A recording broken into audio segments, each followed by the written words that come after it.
9 years. It's been 9 years since Skyrim has released. Some days it feels like I've played it for an eternity. Some days it feels like I've just started. Today I want to talk about that. Why is Skyrim, a game that hasn't had a significant update since 2016, still played and enjoyed by the masses after all these years?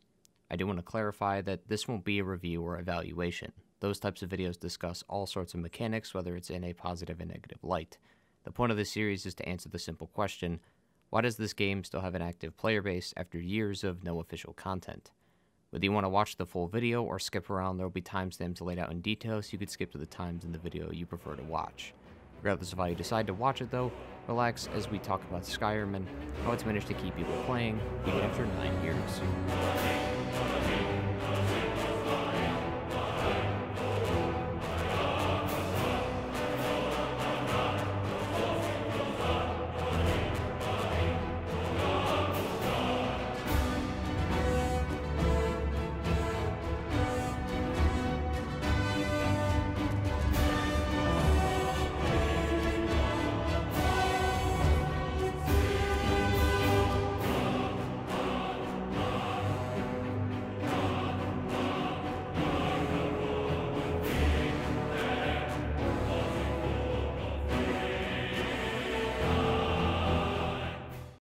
I've always been very particular about first impressions. They set the tone for almost any engagement.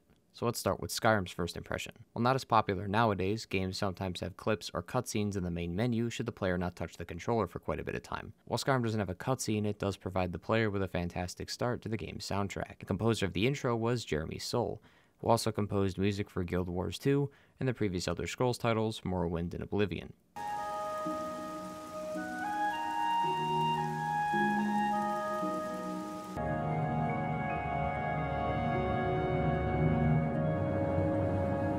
He was told that the intro was not meant to be melodic, as it's supposed to be sung by a large group of Vikings, so a heavier tone to the music would be more appropriate. The main elements of the song are taken from the intro of Morrowind, such as the melody and the drums in the beginning. The choir was only made up of 30 people, which was copied and changed in pitch multiple times to make it seem like there was hundreds of people singing. Sound designer Mark Lampert stated that no matter how many times you hear it, you still get goosebumps, and that couldn't be more true. The song is spoken in a whole new language, which is the dragon language that the developers created for this game. It's still unclear who specifically is singing, but regardless, it's people who are praying for the Dragonborn, so that he doesn't fall in combat before he completes his prophecy, which is to fight back the dragons and defeat Alduin. The song references the Dragonborn, stating that they are of human and dragon descent, and how they have the strength that rivals the sun. The lyrics of the song are telling us what we're going to be doing, referencing the Dragonborn and Alduin before the game even starts, except as new players, we didn't know what that meant. For new players, it's a cool tune to listen to either get them excited before playing or to listen while changing the various settings in the menus. For returning players, it's like a ritual to almost listen to at least the first minute before you start your playthrough again, and hopping back into the world of Skyrim, as the song just never gets old. The in-game music was also mostly composed by Jeremy Soule as well, with the intention of having the music react to the player's interactions. All the music had been laid out specifically to be played at certain points to match the mood, and all the songs have this combination of similarity and contrast. Any song within one engagement sounds fairly similar, but the moment the engagement changes, the contrast comes in to react to what is happening within the game. These engagements can be very minute. Walking around the world of Skyrim, exploring its various mountains, or just taking in the atmosphere provides the player with joyful and calming tracks of music to go with the mood. But when you walk into a city, that changes, as Skyrim plays music that is the same feeling of joy and calmness, but now you're surrounded by NPCs, all doing different tasks. Some may be walking the town, some may be buying produce, and some may be having a verbal argument. So Skyrim plays a different soundtrack of music just for the towns. Even though these are different engagements, the similarity stays the same. But if we change it entirely, and instead of walking around Skyrim we're in the heat of battle, the battle music helps guide the interaction, making it feel more real. But imagine if these were flipped. And as awkward as it sounds, it can happen in a playthrough. Nobody likes the sound of hearing battle music when the only thing around you is just grass and trees. It creates this uncomfortable atmosphere as you have no clue where the enemy is, and the music wouldn't just turn on randomly for no reason. Another thing to mention though is not just the music, but the sounds itself. The clashing of metal, the shouts, even just hearing your own footsteps. Nothing ever sounds out of place. For example, the Dwemer are known to be technologically advanced, with tons of working machinery and technology. So when you enter a dwarven ruin, you should be greeted with the sounds of running cogs, steam being exhausted from the pipes, and clanks of metal rubbing up against one another. And that's exactly what Skyrim does. Adding together the music, the environment, and the sound of combat and everything just plays out so smoothly, it makes you feel like you were there in the world itself.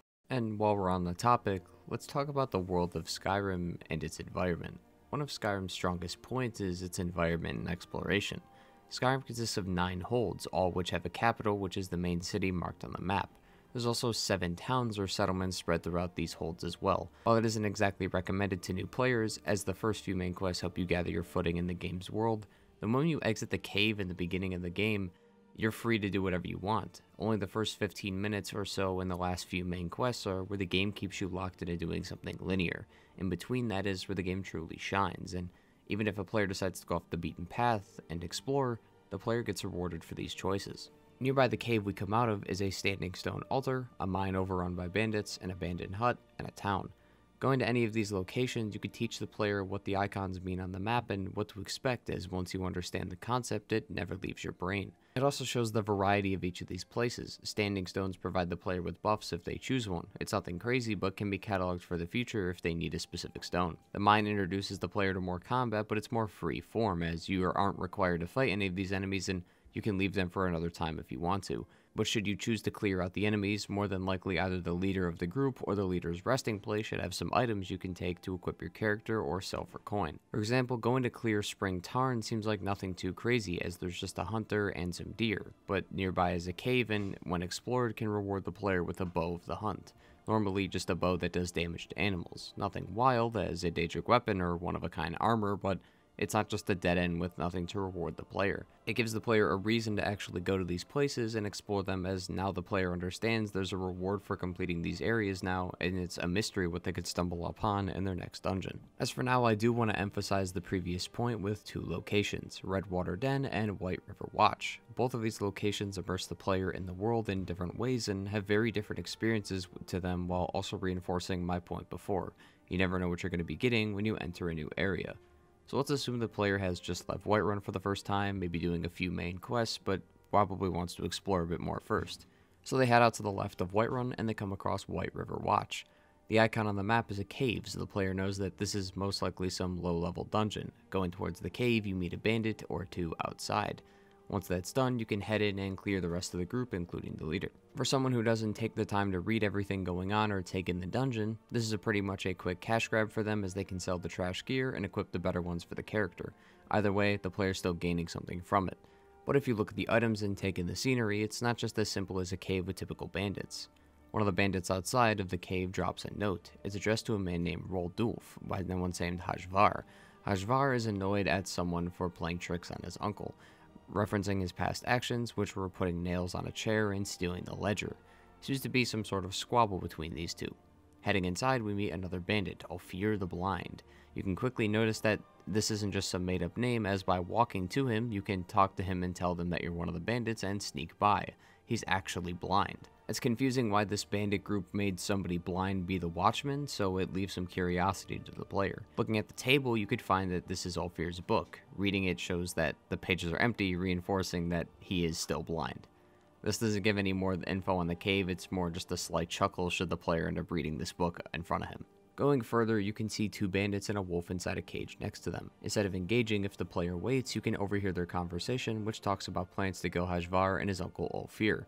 Now we can see some connections. It seemed Hajvar wanted to make his uncle part of the group and not just make him dead weight, so he gave him the watchman position, but most of the group didn't seem to like that, as kinda seeing is more of a requirement for that job. These 2 plan to use the wolf to help fight Hajvar, but they're worried as it's untrained and it could turn on them. This is why they haven't enacted the plan yet, as they're only going to get one chance at this. Continuing through to the end, we end up meeting the leader, who is Hajvar, and on his body is his journal. The journal catalogs some of his recent endeavors and any ideas that come to his mind. From reading this, we can discover that he hasn't had too much luck with the raids or hunts, as the guards are on full alert from the war, and pressure that any moment that the guards will raid the cave is frightening the men. One of the later entries is about a mutiny had taken place at some point in the past, but thankfully Ophir was there and overheard it. We know from the guards with the wolf that the previous mutiny wouldn't be the last, so it seems Hajvar is having trouble getting his men to trust him, or at the very least keep them in line. The 2 members who managed to escape were a Nord woman and a Khajiit named Isa and Rajar, who we can find near Frostmere Crypt. The last entry talks about a previous successful raid in which they got some weird cargo and a live wolf. They were also going to kill the wolf for food, but Hajvar decided he wanted to keep it and train it. We can also hear this part for the bandits as they plan to use the wolf to kill Hajvar when they train it, so everything's slowly coming together. So to recap, Hajvar is the leader of the bandits of this group. The members of the cave grew tired of his command and thought he'd be better off dead, so a mutiny was created. It was then stopped, but 2 of the members survived and escaped. The group didn't like how he ruled and thought that his uncle was useless as he was blind, and the fact that they gave him such an important job as watching the entrance annoyed a few members. This is where the second mutiny would soon start if the Dragonborn of course didn't kill all of them before they got the chance to, as they wanted to wait for the wolf to be trained so that the plan didn't backfire. But that's not the full story of this group's members, as those 2 members we talked about before, Isa and Rajar, who had escaped their mutiny plan after it backfired and fled to Frostmere Crypt, can be found there of course. Upon arriving, Isa is attacked by her fellow bandits and talks of a stolen blade and some mysterious lady.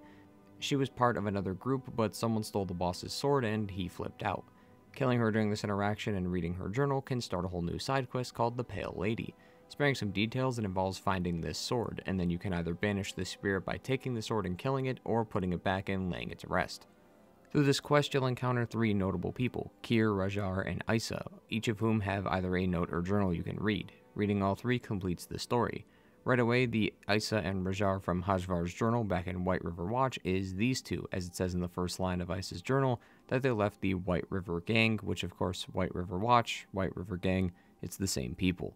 They soon stumbled upon this group and were recruited by the new leader, Kyr. Isa led the mining operations and Rajar was part of the raids. Isa's group of miners found what looked like to be a cave with some forest inside of it. This ended up causing some problems as Rajar the Khajiit was experiencing nightmares and insomnia, and something about some pale lady, which from doing the quest and reading the journals most likely had to do with the uncovering of the forest that her group had found. This then caused Rajar to go wild and constantly asking for Kyr's sword, as according to his voice in his head, which is the pale lady, once the sword was put back, he'll be able to go back to his normal self, so he's doing anything he can possible to stop these nightmares. When you enter deep in the cave, you can speak to Kyr, who afterward will die. He talks about Rajar ambushing him and taking the sword. Continuing down the path, you can find Rajar and his stolen blade. This is where the quest then gives you the option of putting the weapon back or killing them both. While the White River Watch and Frostmere Crypt don't actually have any direct connections to one another, from reading and the context clues you can piece together the whole adventure these groups of bandits go on just from taking the time to read some of the journals the game provides. Our next example is Redwater Den. If White River Watch gave the player an interesting adventure due to the player needing to actually read into the location via the many journals, Redwater Den does the opposite. It gives that same feeling of a successful adventure, while just being in the moment. You don't need to read any journals to understand what's going on here. Redwater Den from afar may seem like a hut with some possible gold and loot to sell, but something's a bit different as the building is crumbling and there are guards watching the entrance. When going near the guards, they make remarks towards the player, saying either buy something or get lost. So now we know it's some sort of store, but it's still suspicious considering the previous details, and that the entrance is some sort of cellar door. Asking the dealer, she says that Redwater Den is the best purveyors of skooma outside of Balmore, so they sell skooma, which explains the suspicious business location and the guard detail. Down the hall is where the customers sit and enjoy the skooma, all of which are either unconscious, coughing, or in one case dead. At the end of the hall is a locked door, which is concerning but could be easily passed off as maybe some employee-only area where they produce the skooma and don't want customers going in and snatching free product. Drinking the skooma makes the player go a little hazy until they collapse and awake in a cell. This is where the story of Redwater Den starts. The owners lure in people to test their new skooma and use the water from the spring inside the den to make it more potent, making the user pass out. This is a deal between the vampires and the owners. The owners get money from the customers who purchase the skooma, and the vampires then take the unconscious clientele and make them into their thralls so they have an army under their command. Well, as interesting as that is, we clearly don't want that and we need to escape. The game provides you with many different ways to escape this cell, which we'll delve deeper into in a few minutes, but regardless of how you end up escaping, the whole den is now aware of your position. So you have to fight to escape, which can either be through the entrance we saw earlier, or go deeper into the cave where the spring water is. Either option works and will inevitably loop you back to the beginning, so it doesn't matter. That's Redwater Den. There isn't a quest for waking up in the cell, it's just a scripted event that happens in the area, so you may not have seen this unless you went along with what was happening in the den. Now of course, you can get more details about this area from reading a few journals like Volpine's, but it's not necessary to get the main idea. Like I said before, with White River Watch, you end up having this successful adventure by being immersed into the game and taking in the story through journals. With Redwater Den, you have that same exact effect, but having it be a real-time event with combat and dialogue, no needing to sift through journals and pause the game to do so. Two different places, in two different ways the game makes you interested in the world, but at the same time it's the same outcome at the end, and that truly is the strongest part about Skyrim. Of course, these two locations aren't the only ones in the game with this style of exploration. It's everywhere in this game. These are just too notable to me as they are absolute polar opposites of one another in the way that they're experienced. And sometimes areas like these are easier to understand, but not every location is like that. Even after 9 years, people still have questions about what happened in Rorikstead, for example. Rorikstead is a nearby town you'll mostly run into on your travels in the wilderness or during the Redguard quest in Whiterun. Regardless, the town seems very simple but slightly out of place. It's got maybe 1 to 2 quests at most, and that's about it. Rorikstead is mostly known for having terrible farming conditions, but at the same time it's also known for having some of the best product in the hold. So how is that even possible? What makes it even more confusing is that the town has an abundance of soul gems. Why do farmers need soul gems? The only person who would use those is the town healer, but one person clearly doesn't need that many. There have been tons of theories on this town ranging from immortality, Daedric worship, and other sinister things. Sadly, there is no definitive answer with a lot of unanswered questions and plot points, but it's something that many may not notice during a playthrough, as you may just mistake it for a normal town. And of course, Rorikstead isn't the only mystery this game offers. There are tons, from the creation of the Falmer, the disappearance of the Dwemer, and the Eye of Magnus, all of which are confusing things that exist in the game's story that players have been trying to figure out for 9 years with no exact answer, just speculation and theory. And even after 9 years of failure and no proven answer, people are still looking into these mysteries as later games are getting new updates which could hint towards these mysteries and finally drawing a conclusion and getting a real answer. Everything I've mentioned up until this point has just been exploration. If Skyrim can make the player feel satisfaction by going through caves and learning lore and story at their own disposal, then the side quests of Skyrim are in a whole nother league. Side quests are found everywhere in Skyrim, and there's so many that it should be a selling point in itself. There's over 100 side quests that Skyrim has, and that's not including the faction storylines or any of the 3 DLCs. Taking into account Skyrim's large world and the amount of side quests that exist, there's a good chance you won't be able to find all of them. It's hard to choose from all the quests that the game provides, so I'll just be picking some that I find that are extremely unique and excellent storytelling and reward to truly show the range of Skyrim's quests and really how good they are. The first quest is a murder mystery. There's a handful of these that exist within the game, but my favorite has always been Blood on the Ice. Blood on the Ice is located in Windhelm and will randomly come up when visiting the nearby graves. As you approach, 3 witnesses and a guard are at the crime scene.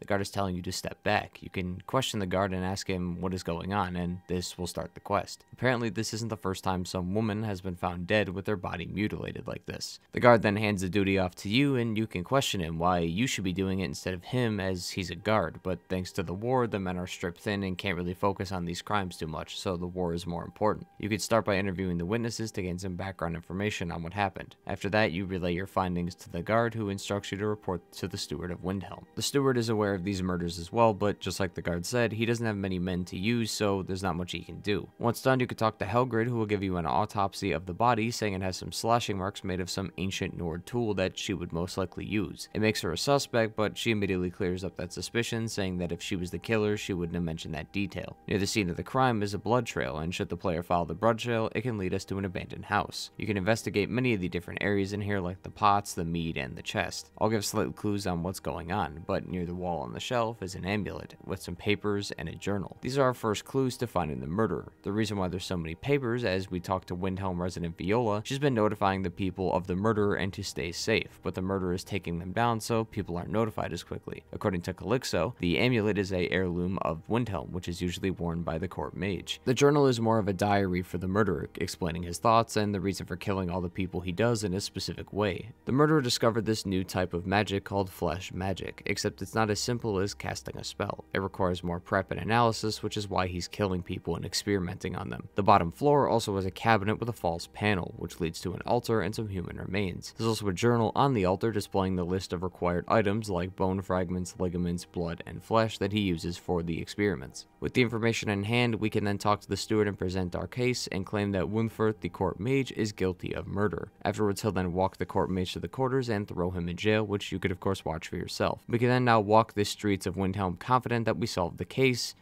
until 3 days go by and find out that another murder has happened. We put the wrong dude in jail. This then starts the second part of Blood on the Ice. Your next step is to receive information from the court mage you just imprisoned. Just like before, he says that he was trying to catch the murderer, not murder people, which now of course with the early information is now known to be truth. He asks what made you convict him in the first place anyway, and you provide him with the proof that you showed the steward. He is familiar with the amulet that we showed him. It's a necromancer's amulet. Wunferth has been doing some research on the side and has noticed a pattern of killings within this person, so it could be that a person is a necromancer. He lets us know that following the pattern of killings that there might be another murder tonight and that we need to keep guard. You patrol near the stone quarter and catch the murderer in the act, who happens to be Calixo, the one we previously showed the amulet to. You either have the option of killing him before he kills his next victim, or if he then does kill the victim, he will then flee to the house, which you can chase him to. As much as I would have loved to show this patrolling part of the quest, my game ended up glitching and said I had already completed the patrolling, so the moment I stepped out, Calixo was already running.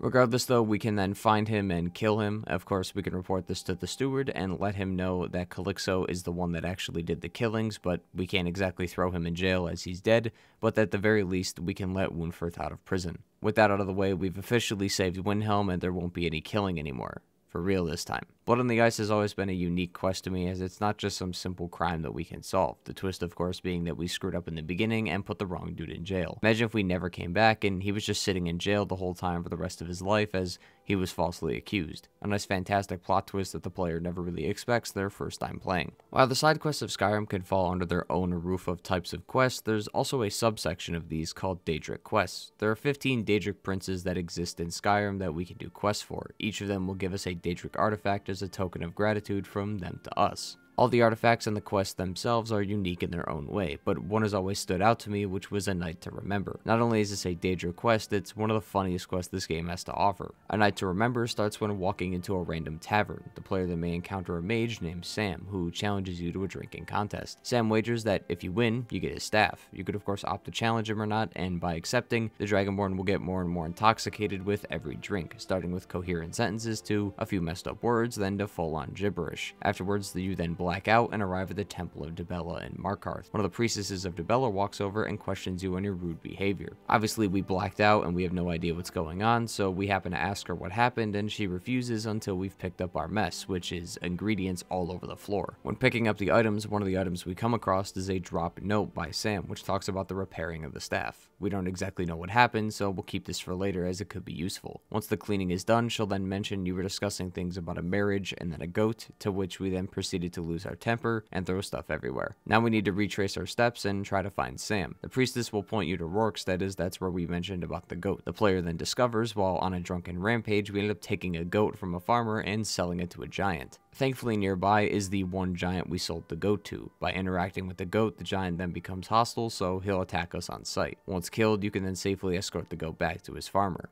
The farmer is more than delighted to see his prize goat and reveals to the Dragonborn that while we kidnapped the goat, we did leave a note explaining why, which was a little bit hard to read but had something about repaying Isolde in Whiterun. So naturally we then meet Isolde, who is also angered at us too, mentioning how we need to return her ring. Isolde can explain to us what happened, and according to the Dragonborn, we were talking about marrying this very fine woman from Witchmist Grove. There was this romantic story of how we met and everything. Isolde is only relevant here because she gave us the ring we were going to propose with, except we never paid her, which explains the repaying Isolde part from Rorikstead. Traveling to Witchmist Grove, we find our maid of honor, Moira, who happens to be a Hagraven. Completely ignoring the obvious, you can of course ask her for the ring back, and she gets defensive, which then you have no choice but to attack and kill her. You then bring the ring back to Isolde. She is saddened to hear that the marriage didn't work out, as it would have been really cool to celebrate it at Morvenskar like we mentioned. This is the last location we need, and we are finally piecing everything together. Morvenskar is a fort filled with mages of all types, and apparently we were going to celebrate our marriage. In the back of the fort is a portal which leads us to Misty Grove, a beautiful but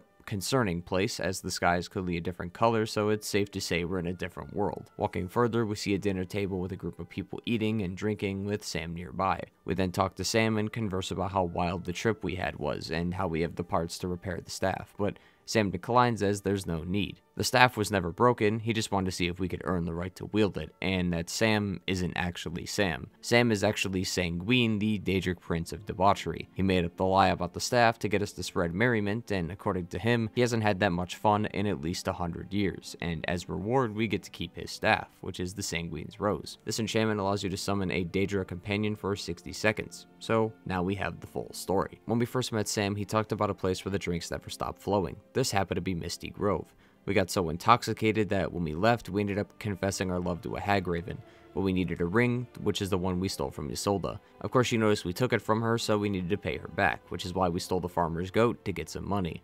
I guess on the way, Sam quote-unquote broke the staff and needed us to repair it, which is why we went to the Temple of Dibella, as they have a ton of alchemy ingredients in there. An absolutely astonishing story. My only gripe with this quest has always been the ability to persuade, bribe, or intimidate your way past objectives, as I find the actual journey of going through and uncovering what you did is way more fun than skipping it. A Night to Remember is a nice break from the usual serious quests, and it's pretty refreshing to have a laugh once in a while. And speaking of those serious quests, we come to our last two, which are the Forbidden Legend and No One Escapes It in a Mine. The Forbidden Legend is one of the many quests that can be started by reading a book. This one in particular is called the Lost Legends. While it can be found in many places, the two most notable have been a corpse in Reachwater Rock and the Orc Librarian in the College of Winterhold. Upon reading the book, you are then given the quest, the Forbidden Legend. Reading the book gives us an insight on some historical folktales, like the Pale Lady, which we talked about a couple minutes ago, the Red Eagle, and the one we care about, Archmage Galder. There was a powerful wizard named Galder a way back when, a smart and wise man, but he was mysteriously murdered. Many suspected his sons were the reason for it. His 3 sons had fled the night of his murder, and the king ordered some of his guards and battle mage Lord Gearman to track them down. The brothers were then separated in different parts of Skyrim and killed at different locations. The king ordered anything about them to be removed and destroyed as to cover up the incident. And the only location that was mentioned in the book was a place called Folgenthar, so now the quest is to uncover the mystery, and we can start there. Nearby the burial site is a camp with a journal from a man named Danos Velen. This journal was used to catalog his thoughts as the days went by. It seemed like Danos was also dead set on uncovering this mystery the same as us, except he had more devious tendencies to him which were becoming a lot more noticeable. Fortunately for him, he ended up meeting a group of adventurers who also sounded in way over their heads, but he was okay with joining them as he thought the Draugr in the cave would be more focused on them and not him, meaning he could make it out alive. And judging from his journal, it seems like Danos was not native to Skyrim, as from the mention of a place called Bravil, which is located in Cyrodiil, and that he was almost inclined to swim if the trip was going to take too long, meaning they came by boat. So this seems to be some sort of international tale that we're dealing with. Folgenthar is plagued with loads of Draugr, and traps are anything but scarce. Immediately we see the Dragonclaw keyholes and the movable pillars, meaning that there was puzzles that needed to be solved, and somebody has a Dragonclaw with them. The puzzles aren't too difficult, they just take some minor thinking, and eventually we then make it to Danos' corpse. On his body is a note which is describing the story just a little bit better. Galder was a powerful and respected being, so much so that his sons grew resentful of him and wanted his power and prestige for themselves. One of the brothers, Jirik, discovered that the source of his power was from their father's amulet, so the 3 brothers, Mikrul, Sigdis, and Jirik, all killed their father and split the amulet into 3 fragments to share the power. This is when the book keeps up with the night of the murder, where Mikrul ended up dying in Folgenthar, hidden away in a crypt with the ivory claw. Jirik, the oldest, was pursued by the mage lord himself and died in a ruined city, and the middle child, Sigdis, was cornered near the southern parts of Skyrim, who also challenged Gearman to a duel, and then of course was promptly killed. Galder the father ends up residing in Reachwater Rock. So to find the amulet, we need to visit the 3 brothers, then go meet the father in Reachwater Rock and hopefully get this thing repaired. Each of the 3 locations where the brothers are buried house pretty much the same things, a large crypt filled with Draugr, traps, and puzzles, so I'll skip some of the repetitive details.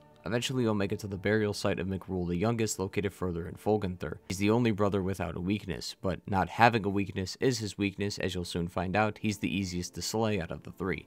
He does have some thrall that come alive when you fight him, but they'll die if he dies, so the quicker you clean him up, the easier this gets. Sigdis is the middle child and an archer, and he's located in Gearman's Hall. He has the ability to clone himself. The issue is that if you kill the 2 fake clones, he will then disappear and reappear with even more clones, making this a never-ending cycle.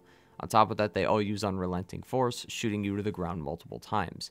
It's more tedious than challenging as he's pretty weak too, it's just the clones are a bit annoying. His weakness is that the clones have different helmets than him. He wears the Ancient Nord helmet, the clones do not, so just look out for that. Lastly is Jirik, the oldest, who is located in Sarthal, except you can't go in without doing the quest under Sarthal. For those who don't know, Bethesda has a mechanic in place for these sorts of things called lock-off dungeons. As the name suggests, Bethesda locks off either parts of the dungeon or the whole dungeon itself to prevent people from going inside. This is mostly due to there being a quest in that dungeon, and they don't want players either screwing up some of the scripts and commands in there or discovering a secret they weren't supposed to know just yet. We'll delve more into this section a little bit later when we discuss the College of Winterhold, but at the end of the dungeon is Jirik, the oldest. For a melee character, he's pretty much a pushover. For a mage, he's a bit difficult. Jirik can be surrounded by 3 elements, fire, storm, and ice. Whatever is surrounding him is the element he's resistant to. All 3 brothers have a unique weapon that they drop as well once killed. McRule has an Ancient Nord sword with health absorption, Sigdus has an Ancient Nord bow with magical absorption, and Jirik has a staff that deals more damage on hit and makes the user take more magic damage. Once collecting all 3 fragments from the bodies, we can then go to Reachwater Rock. In the burial site at Reachwater Rock, there are 3 pedestals where you place the fragments. Once all 3 are placed, the spirits of the brothers appear once more, and you have to fight them in a one-on-one again. The tactics are pretty much the same, so nothing really changes. Upon defeating the brothers, they disappear. Galder arrives and combines the fragments and gives you his amulet as the reward, which increases your magic, your health, and your stamina all by 30 points. The quest was sort of like a scavenger hunt that other quests have, but I've always been super fond of this one as the story behind it is excellent, and the contrast between the brothers makes the battles just way more intense as each one is totally different. The previous quest has us going all around Skyrim in search for the mystery, while No One Escapes Sid and Mine has us staying in one location for the whole quest. But we can't talk about this quest without mentioning the Forsworn Conspiracy, as this is a quest split between 2 names. The Forsworn Conspiracy starts the moment you enter Markarth, as an innocent bystander is killed for seemingly no reason. The murderer says, "For the Forsworn," implying that the Forsworn have invaded the walls. The guards reassure everyone that everything is taken care of and there is no Forsworn within the walls of Markarth. Afterwards, a man named Eltrice discusses with you the horrific scene you just walked in on, and says that you dropped a note in the confusion. Reading it gives us the detail that he gave this to us on purpose and it was never ours to begin with. We can then meet him at the Statue of Talos and he explains what's going on. The people of Markarth want an answer for why people are dying by the Forsworn and that the guards are never doing anything about it until the person is killed. The reason he's giving us the quest is we're an outsider and that hopefully we won't catch as much attention as a townsfolk would. So the Dragonborn must dig up info on 2 people, Margaret and Wayland, who are the murderer and victim of the killing the moment you walked in. Margaret's room is located in the Silverblood Inn, and it also shows us details that she was an Imperial spy. Markarth is a Stormcloak city, so she must have been snuffed out. She also mentions a Thonar, which that she was trying to get evidence about. Wayland was paid as the hitman to kill her by a man named Nepos the Nose, so we can investigate these 2 now. Thonar is the head of the Silverblood family in Markarth. He knew she was an Imperial agent and had her killed, but that's not the full story. The Forsworn are being used by Thonar. Long ago there was a Forsworn uprising, and instead of killing the leader Madanach, he put them in jail and had them be of use. He would use the Forsworn influence to kill competitors, agents, and idiots, as he says, and as for Nepos, he was a Forsworn agent in disguise, same as everyone else in the house. Nepos is tired of it. Sending people to their deaths for 20 years has taken quite the effect on him. Nepos gets Madanach's message and then carries out the orders in the name of the Forsworn. For a little bit of background knowledge, the Forsworn used to be the rightful owners of the Reach until the Nords invaded and took their land from them. They eventually battled back with an uprising, but Ulfric came by with his army of Stormcloaks and crushed them. So now the Forsworn are just trying to get their land back from the Nords, but obviously the Stormcloaks are too big of an army for them to handle. This is what started the conflict between the 2 groups and the conspiracy going forward in the first place. We now have all the info we need and we can relay this back to Eltrice, but when we go back to the Statue of Talos, we are then caught and taken to jail. This then starts the quest, No One Escapes Sid and Mine. Sid and Mine is a rough prison.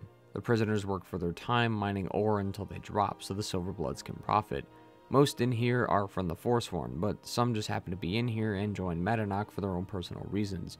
Odvan is like us, innocent and framed. Either way, he was a murderer in the eyes of the people, so he might as well live up to the name anyway. Borgel was the leader of some bandits, but they weren't very tough, as he says, and he's always respected strong individuals. When he got thrown in jail, he noticed the strength of the Forsworn and decided to join them. The issue, though, is why some of them are here. Like I said, most are Forsworn and have been here anywhere from a couple years to longer than a decade, either captured in battle or just being caught doing nefarious things, except one person in particular, and that's Brag. Brag in this case was just thrown in jail because he was talking to Madanach. He wasn't even involved in the uprising, he just happened to know who he was, which of course is just enough for the Nords. His daughter then offered herself instead of Braig to go to jail, so they killed his daughter in front of him and still threw him in prison. A truly depressing tale. When talking with Madanach, he then explains the previous history we just mentioned about the Forsworn, about their uprising, etc. He then instructs you to prove your loyalty to him by killing Grishvar the Old Man. This upcoming action can be performed the moment you meet Madanach or after you kill Grishvar, but you are now technically presented with two options: escape with the Forsworn or kill them. The game never really instructs you to do this, so you might just miss it. Killing Madanach reveals a note telling us the location of a secret exit we can take to escape. When exiting, Thonar is waiting outside and congratulates us for killing him. He then gives you the Silver Blood Ring as reward. You're also pardoned of your crimes, which, as we know, weren't crimes to begin with. Left feeling a little bit empty, as it's clear Thonar is an evil person, doing what he does to people who oppose him, and even in our case, throwing an innocent person in jail, and his response to intimidate us is saying we should be thankful instead of not being killed. What a fucking asshole. Alternatively, we can then side with the Forsworn and escape together. You could choose to fight with the Forsworn if you want to, but you could also just spectate, as fighting ends up getting you a bounty, so spectating is probably just the best idea. Regardless, the Forsworn will kill the guards anyway and escape to a nearby camp, ending the quest.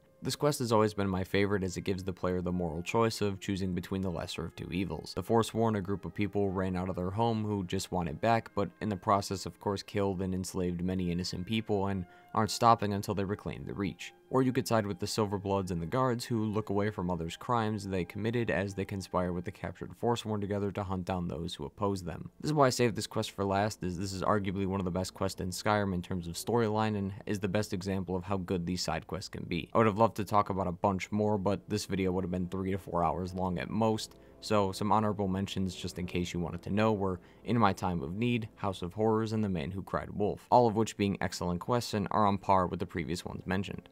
I said in the beginning I think these quests truly show the diversity of Skyrim's quests, but we haven't really discussed how that diversity is also shown in the combat and its roleplay capabilities. Skyrim's leveling system is different from other games, where some games go based on only XP. Skyrim is entirely based off the skills leveling up. The more skills leveled up, the higher you go. Just like any player experience bar, it becomes harder and harder to see meaningful progress the higher you go up, but it's still noticeable. These skills are split into 3 trees, with 6 perks in each. The Mage tree has all the schools of magic, being illusion, conjuration, destruction, restoration, and alteration, while also housing enchanting. This is easily the one for mage users, as it's right in the name. The warrior tree has the skills of smithing, heavy armor, block, two-handed, one-handed, and archery, for those who enjoy combat but prefer it up close with raw steel or at distance with an arrow. The thief tree is the last tree, with light armor, sneak, lockpicking, pickpocket, speech, and alchemy. 9 times out of 10, this tree will most likely be with other trees like the warrior and the mage tree, but as a standalone it still can work pretty great, giving you the edge on sales with its barter skills and the ability to get money with less work by stealing and looting, while also staying hidden so no one can see you with your light armor. And if you happen to be in a pinch, alchemy provides the player with tons of unique and specific potions for every encounter, like increased carry weight, barter for more money, or needing to turn invisible. It's always been a toss-up for me why alchemy, enchanting, and archery are in their respective places, as they can kind of go in the middle between both trees that they're in. Archery can be both in the warrior and thief tree, as being stealthy and shooting from the shadows is practically hand in hand. Enchanting works with warriors, as enchanting makes your weapon more powerful, and with alchemy, making potions and being a mage usually go hand in hand as well. So these are kind of like the middle ones that can go in either tree, and I think that's why they're split between the two. And these different perks can be really powerful. Generic spells at a novice level are weak, but using master level spells is a whole nother story. Smithing can make you go from this to this, and sneak can just completely confuse everyone. Of course, while they are in separate trees, that doesn't mean you have to stick with one tree. Skyrim of course encourages using things from all 3. You could be a 2-handed warrior with full heavy armor, and then use that intimidation to level up your speech skill, getting better prices, or use enchanting to further their power. Or you could just be everybody's favorite, stealth archer, and that's in no way a jab at stealth archery either. Combining both sneak and archery allows for 6 times the damage off a sneak attack, and the enemy doesn't know where you are as you're 30 feet away on the top of a cliff. If using a real bow isn't your style, conjuration can help you summon one. Coupled with the rolling mechanic, different arrow types, and the slowing of time to land the perfect shot, it's no wonder that this game becomes a breeze with this build. And that's the other part of combat skills. There's a plethora of skills. According to the game's wiki, there's a total of 251 across all the 18 perks. There's a ton of variety that comes with this, as well as making the game constantly replayable. Some people, when it comes to build, do the general types, arch, mage, thief, warrior, but some might go the extra mile and do specific sections to their character. Like our previous example, we have a two-handed heavy armor wearing character who is so strong that he believes that he can intimidate people just by his mere presence, making his speech skill and barter skill leagues above the rest. And that's just one of the many builds you can create. You can combo together pretty much anything to make a build that works properly, giving you an infinite number of options, as the game encourages this with replayability and access to each of the trees, and nothing more solidifies this point in my opinion than Redwater Den. And yes, I understand that I'm bringing this place up again, and it'll be brought up again later in the DLC, but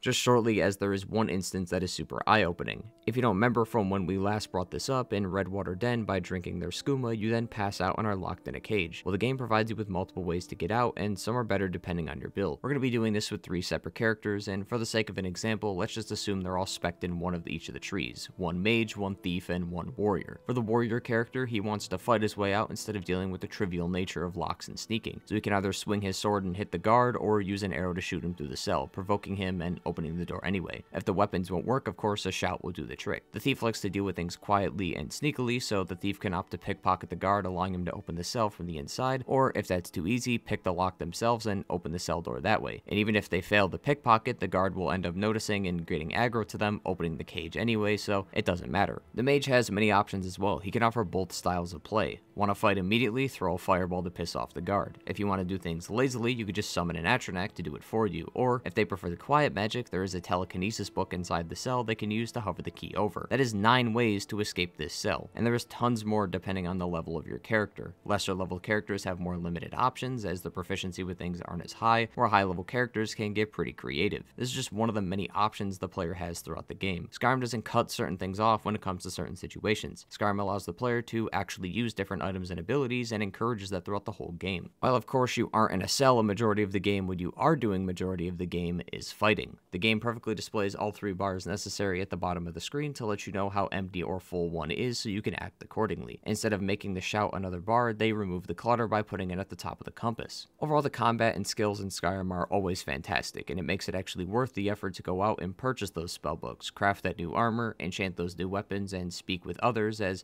not only do you level up so you can increase your skills further in the game, it provides you with the tools to do these previously mentioned tasks, and then gives you a playground to use your newly made ideas and abilities, allowing for endless content and constant replayability. As tackling the same quest, but with different skills, allows for fights and engagements to be a different experience. This, coupled with the many side quests the game has, is without a doubt one of the main reasons people return to the game, even after 9 years. Of course, gameplay is just one of the many unique things you can use as a selling point. Some use its unique and original mechanics to encourage players to have a new experience, and it could also be the potential of not only enjoying the game, but a couple buddies as well. And personally, my favorite, a well-structured and significant storyline. If you want players to care about the story, make them care about it. Having someone die in the first 5 seconds of the game is meaningless than if we spent the whole game with them, learning about them and being partners with them. Of course, this is on a case-by-case basis, as some games have made that very immediate death work out really well. Regardless, the point still stands: if the developers don't care about the story, then the players shouldn't either. That's why Skyrim, while not exactly an original idea of having this overpowered main character, the other implications Skyrim has makes the story all the more worth it. The Elder Scrolls as a series has been going on since the mid-90s, with Elder Scrolls Arena in 1994. The main writers for the series got their inspiration from old-style pen-and-paper role-playing games like D&D. While Arena didn't have many elements of story to start out with each new iteration of a series, new story pieces would be introduced, like locations, politics, religion, and tons more, until they had a fully fleshed out world with a cohesive storyline. Skyrim's story starts out in the back of a cart, with no idea who you are, where you are, what you're doing, and how you got there. Loads of questions and no answers. There are 3 other people in the same cart with you, someone in rags and 2 others that look like they have armor, or at least they're some part of organization or group. One of those 2 men has his mouth bound so he can't speak. On your way to your unknown destination, you can learn a bit more about them. The man driving the cart seems to be an Imperial and is part of the Empire. The 2 in blue are Stormcloaks, and it seems like these 2 are in some sort of confrontation of war, and they happen to be caught as prisoners. Us and the other man are low-kier and are just criminals who don't really belong and somehow got mixed up with this war criminal stuff going on.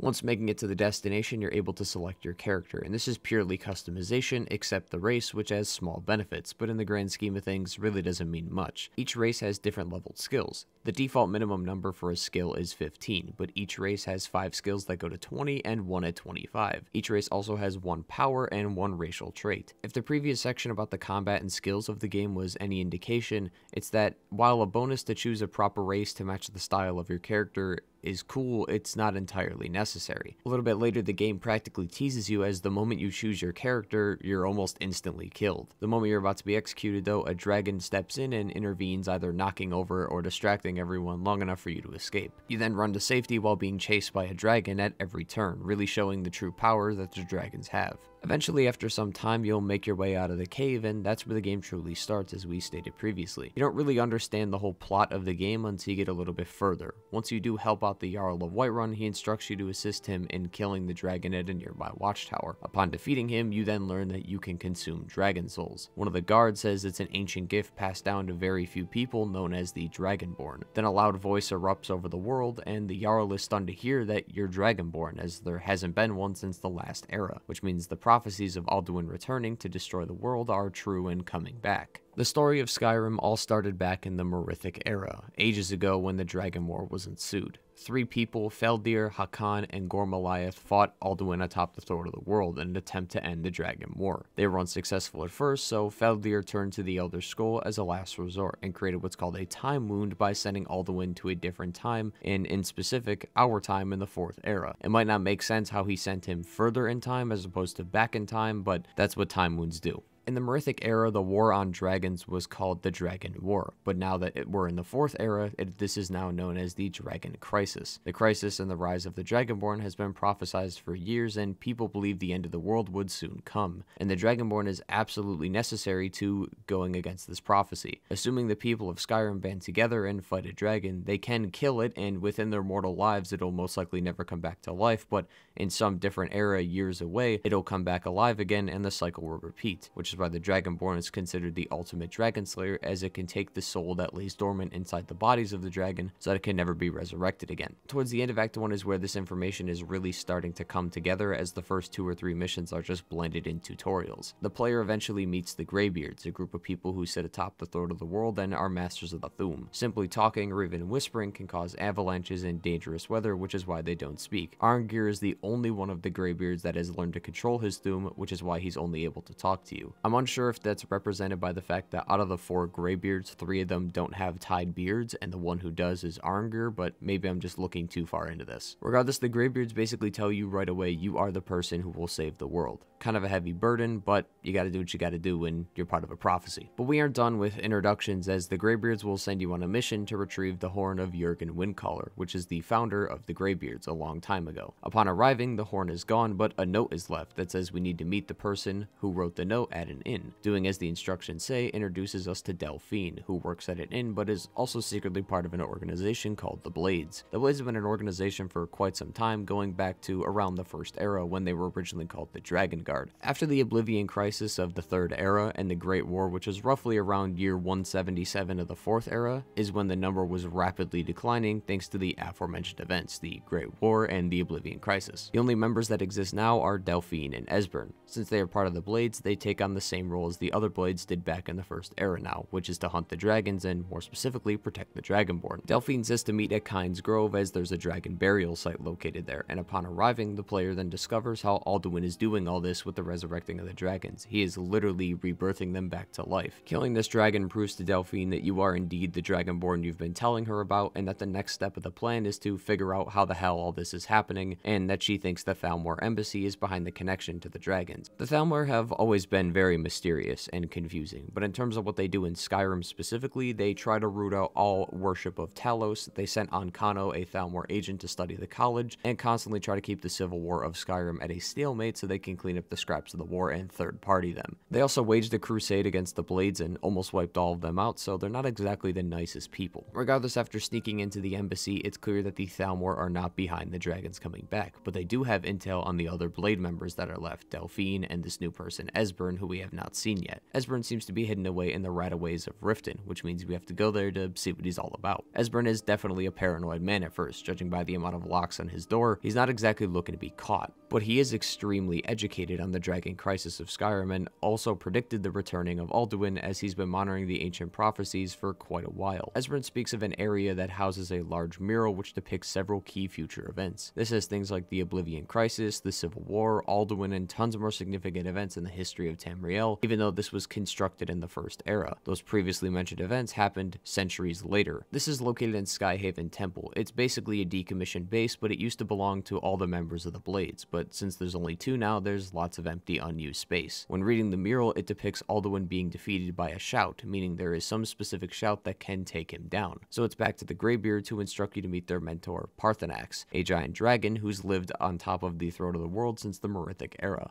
Parthenax was a part of Alduin's team of dragons. He was a lieutenant of sorts, but he and a few others betrayed him, as Parthenax claimed it was because he could sense a lot of false godhood that drove Alduin down the wrong path. I've always loved Parthenax as a character, and he's definitely in the top 3 for characters in this game. He's realized the error of his ways very early on in his life and has decided to turn it around. As a dragon, for those who don't know, you have this insatiable urge to just dominate people and wreak havoc across the world, but since he's arrived in Skyrim back in the Merithic era, he's stopped these urges through meditation. It's always pissed me off that you have to kill him, because what exactly has he done wrong since the Merithic era? Technically, it's not exactly required to finish the game, but if you happen to partake in this quest, both options do suck. Either you kill Parthenax and the Greybeards disown you, or you keep him alive and you can't exactly finish any of the Blade's quest lines, which is easy dragon soul hunting. I've never been able to wrap my head around why they care so much, but it all makes sense as they kind of kill all the dragons and they can't exactly keep one alive just because we say that they're nice. But I mean, the Blade's whole shtick is to make sure that the Dragonborn is protected and follow him, so if the Dragonborn says that he doesn't want to kill Parthenax, who exactly are they to judge? Personally, if Parthenax can calm his urges and not kill everyone for multiple eras through meditation, then I think he's not a threat to anybody. Parthenax does reveal to the Dragonborn, though, the shout that defeated Alduin, and that was called Dragonrend. In order to find this, we have to go back in time using an Elder Scroll to see the flashback of the 3 warriors we previously mentioned and hear how they said the shout. This requires you to start at the College of Winterhold, where they then instruct you to go to Septimus's hideout, where he points us to a dwarven ruin. Once you progress through the whole ruin, you then make it to Blackreach, a massive underground Dwemer city. You take the elevator, and then you arrive at the Alakiri operation. There is a puzzle that is required to open it, but it is fairly understandable, and once completed, you open the capsule that houses the Elder Scroll. That was about an hour and 30 minutes worth of walking and fighting that we summarized in about 4 sentences.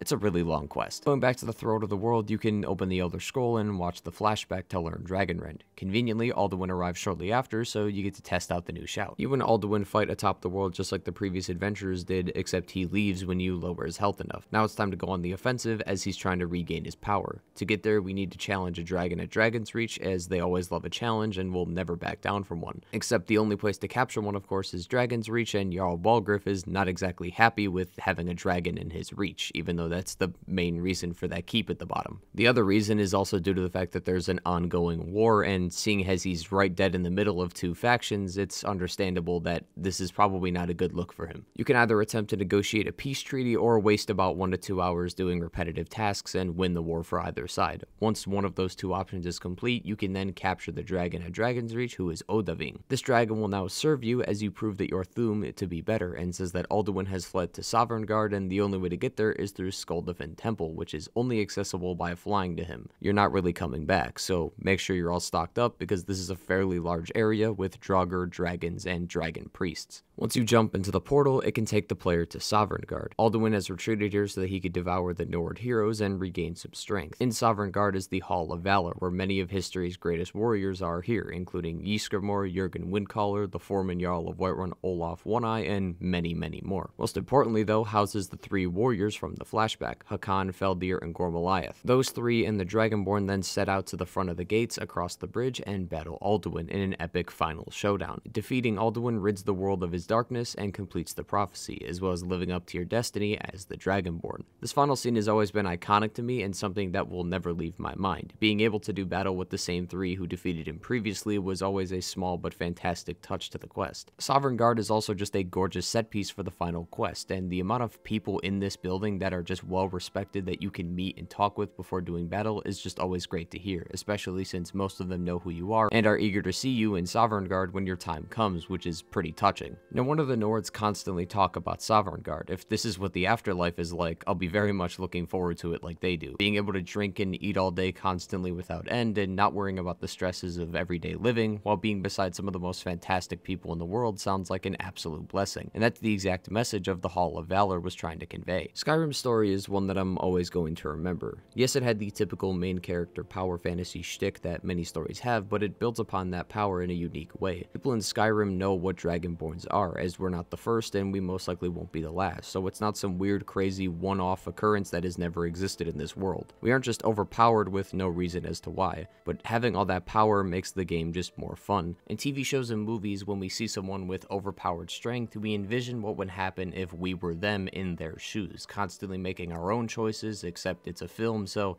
the choices have already been made out and we can't change anything. In Skyrim, they give you that same power, give you the envisioning to make any choice you want, and let you roam free, meaning we can be that overpowered person we've always envisioned, but actually make our choices mean something this time and not just something in our head, which is why I think it fits perfectly into this game. Although it's fair to assume most enjoyed the side quests more than the actual story itself, regardless, it's not a complete drag to complete and has some excellent story elements that get new players extremely invested in the history of the game. But the main quest isn't the only thing capable of intriguing the player. Side quests may be too short, as some can be finished in over 20 minutes, where the main quest may be seen as too long or not interesting enough. Skyrim's secret backup plan is factions. There are loads of factions that Dragonborn could be a part of, some small and some large, but for the purpose of this video, we'll be discussing 5 particular ones: the College of Winterhold, the Companions, Thieves Guild, Dark Brotherhood, and the Civil War. I opted to put both the Stormcloaks and the Empire in one section, as it's obvious they are both at war, so both sides will be covered in the Civil War section of the video anyway. There are 3 honorable mentions, that being the Bard's College, the Coven of Namira, and the Orc Strongholds. Each of them are good in their own specific way, but they require at least one quest to be fully completed, so it never really felt like a true mini-story, just a small side quest. And none of them are really bad either. All 3 of them are great, but when you look at it compared to the others we'll be discussing, they don't even compare in story, gameplay, and overall reward. For the end goals, the Bard's College has you become a bard, Namira's Coven turns you into a cannibal, and the Bloodkin makes you friends with orcs in the strongholds. I feel bad not mentioning these at all as they're entertaining quests, but certainly didn't want to dedicate many pages to it, so this will work as a compromise. 4 out of the 5 factions in Skyrim that we'll be discussing are associated to specific styles or combat. The Dark Brotherhood is mainly for assassins, the Thieves Guild is for thieves, the College of Winterhold is for mages, and the Companions is more of a grab bag of sorts, but can be used to obtain werewolf status. There are no prerequisites to joining these factions. While being a mage is helpful for the college questline, it's not a large requirement. The character I made through this playthrough, as mentioned before, is heavily spec'd in one-handed and heavy armor, so technically I should be as far away from the college, the Dark Brotherhood, and the thieves as humanly possible, yet I still joined and completed their questline, meaning the styles each one leans towards aren't required, but are helpful for those who want to fit that kind of narrative style. A thief character would clearly want to join the Thieves Guild as soon as possible, as the rewards can make their character way better.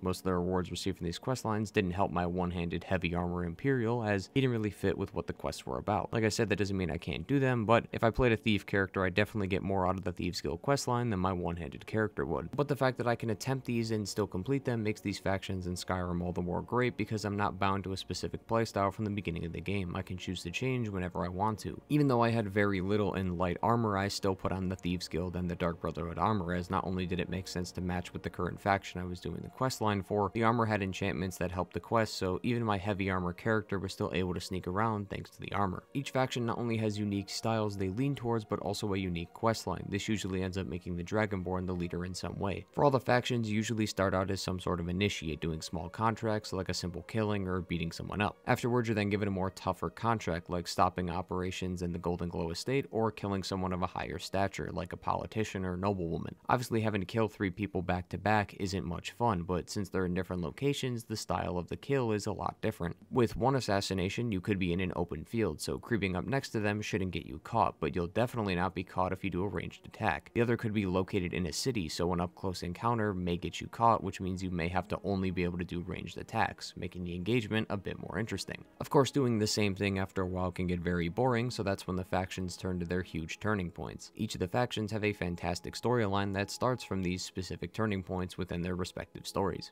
The Dark Brotherhood starts when a jester arrives called Cicero, and he starts rambling on about terms like Night Mother and Listener. This then evolves into the soon-to-be final contract for the Falkreath Sanctuary, where the Brotherhood is tasked with killing the Emperor of Tamriel. It takes even more turns as people's feelings get involved, and people end up betraying you, so the whole sanctuary is attacked and burned, but regardless of the circumstance, the contract is still up, and you as the Listener have to do the one-man job and assassinate the Emperor. Of course, many steps were taken before this. We were first tasked with killing a noblewoman on her wedding day in the Heart of Solitude. This can either be done using a bow or collapsing the stone. Then we have to kill a guy named the Gourmet and impersonate him in an attempt to poison the Emperor. It all ended up being a ruse, as then the sanctuary is attacked and everyone but a couple members lives. It turns out that Astrid talked with the Empire and attempted to sell us out so that they would leave the Brotherhood alone. Even though almost everyone in the Brotherhood is dead, the contract is still up and we're the Listener, so it needs to be fulfilled. We end up finding out that the Emperor is located on a ship called the Kataraya, which is docked in the East Empire Company near Solitude. The boat is filled with Penitus Oculatus guards all armed and ready to defend the Emperor, which we need to get through before we get to the Emperor himself.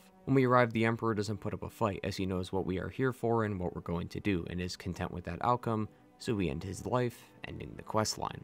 The Thieves Guild has always been intriguing to me, as it's a group based around thieving. Just the idea has kind of always fascinated me. You get to go a lot more in depth with the people of this faction, as some others, although I think the companions go the furthest in depth, but we'll get into that later. You meet many people: Rune, Vex, Sapphire, Mercer, Delvin, and Brynjolf, among a host of others who are all unique in their own way. Mercer's the current guildmaster, Vex is a master locksmith, Sapphire used to be part of the Dark Brotherhood but since left to join the Thieves Guild, and Rune's story is actually quite of a mystery that no one has really figured out yet. All of these culminate into this lively area of people that make it feel real. The Thieves Guild has the Cistern, where the vault and equipment are for the thieves who want to brush up on some skills. Then they all meet in the Ragged Flagon for some drinks and food when they want to relax. The Dark Brotherhood was also pretty lively as well, but it sometimes felt that you would only walk in the very beginning area, talk to Astrid, and leave without really talking to anyone. Where in the Ragged Flagon, it's hard not to talk with someone, as most of the guild is relaxing there. For the story, the Thieves Guild has been having some monetary issues, as they haven't been doing too well in their recent raids, which is where the Dragonborn comes in to help them get them back on their feet. Everything goes haywire as Brynjolf mentions the possibility of a traitor attacking the guild. After finding some info, you discover it's an ex-member named Carlia, so you and Mercer go to Snowvale Sanctum to confront her. Like the Emperor assassination, though, it's all a ruse, and Mercer was the actual villain and traitor all along. He was the one who killed the previous guild master and framed Carlia for it. You end up chasing Mercer down by finding his final battle plans, which are to steal the Eyes of the Falmer from a Dwarven ruin, which are some of the rarest items in the game. This then ends in a one-on-one battle between you, the current guild master, and Mercer, the former guild master. Some have claimed this is the end of the questline, but technically you go a little bit further, as from a Thieves Guild perspective, you are finished, but considering that you became a Nightingale halfway through the story, there is still a mission to do, which is to take the trial and prove your worth to the Daedric Prince, Nocturnal. Both the Thieves Guild and the Dark Brotherhood are similar in that they've had betrayal happen to them, which sets off a chain of unfortunate events, and both factions engage in illegal work. But of course, they do differ in style and slight alterations in their betrayal storylines, which makes both of them just all the more fun. Lots of people will either say these are the two best factions in the game, or at least have one of these in their top two. These two are easily the most superior in content, story, reward, and overall immersion. Like I said, the Cistern and the Ragged Flagon make it feel like people are actually there doing different things and not just sitting around being generic NPCs. It actually feels really lively. And that's not, of course, to say that the next two aren't bad, as that's just false, and honestly some of their qualities rival or surpass the previous two. When part of a guild, you need to be able to trust people. Trust is absolutely key to getting the mission done smoothly and quickly.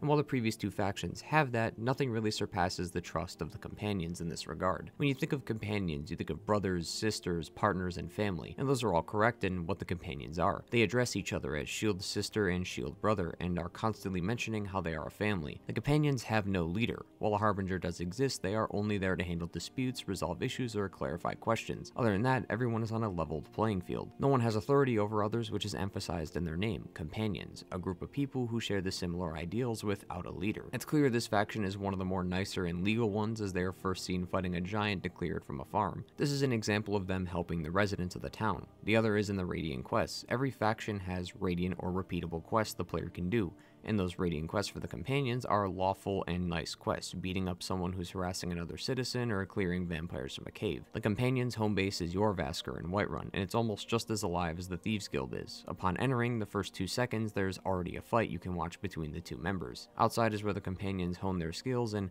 where the group's blacksmith works. Inside is the dining hall, big enough to fit everyone, and while yes, the cistern has tables as well, it feels like whoever's at the table is going to be conversing with those at the table, not so much as alternating. But when there's there's one giant table, everyone is involved within the conversation. Lastly, of course, is the basement where the group sleeps, and you'll find most of the members in here. The companion's questline takes a turn when you're introduced to the circle. A small section of the companions are a part of the circle, and as they claim, are in touch with their hunting ability, and that's why they're werewolves. There has been some debate on whether being a werewolf is the morally right choice for its members, but remember, nobody has authority, which is why there's a mix of werewolves and non-werewolves within the faction. This questline is sadly one of the shorter ones, taking roughly 2 hours to fully complete, but within those 2 hours you learn so much about Jorrvaskr's inhabitants that it feels like you were playing for hours. Ayla and her family bloodline have been companions for years, so it's only natural she joined too. Cadillac is the Harbinger, but is also one of the wisest in the group, and Vilkas and Farkas are twin brothers who have been with the guild since the very beginning, as they're considered one of the youngest and one of the first members of the guild itself. The questline comes to an end when the companions are raided by the Silver Hand, a rival group to the companions.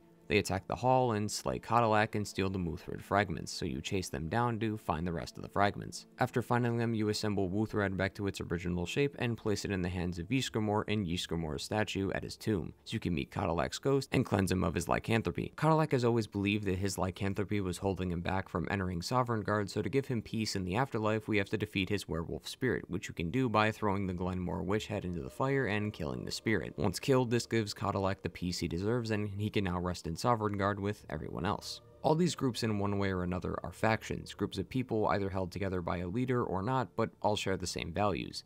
But what the college does is, it's just that, a college. They don't fight for peace or coin, they're just a college. And just like a college, everyone has different beliefs. Most of the NPCs in the past factions we've talked about have some sort of quest you can do, but all of them are somehow related to the faction in one way. The quests from the students at the college are more personal. J'zargo and Berthnall both have spells they want to test out on you, which you happen to be the dummy for, whether that means they use the spell on you or you use it on other people. The college does have many parts. There is the courtyard, which is the main hub connecting the 3 different halls. The last 2 are where the students reside depending on their seniority and skill, while the Hall of Elements houses the lecture hall and the Arcanium, which is the college library housing books all the way from back to the Second Era. The turning point of this questline starts very early when you take a trip to an abandoned crypt when you come across a giant glowing orb of magic. This then turns even more crazier as a member of the so-called Psijic Order talks about a predetermined chain of events that will occur and that it's our job to stop it when it happens, which as we discover is the betrayal of Ancano as he planned to gain knowledge of this orb to help the Thalmor embassy. Only by using the Staff of Magnus can we prevent him from doing such a thing and put an end to this chaos. The College of Winterhold, while fun, hasn't really been something I've always gravitated towards, given my nature to enjoy steel over spells,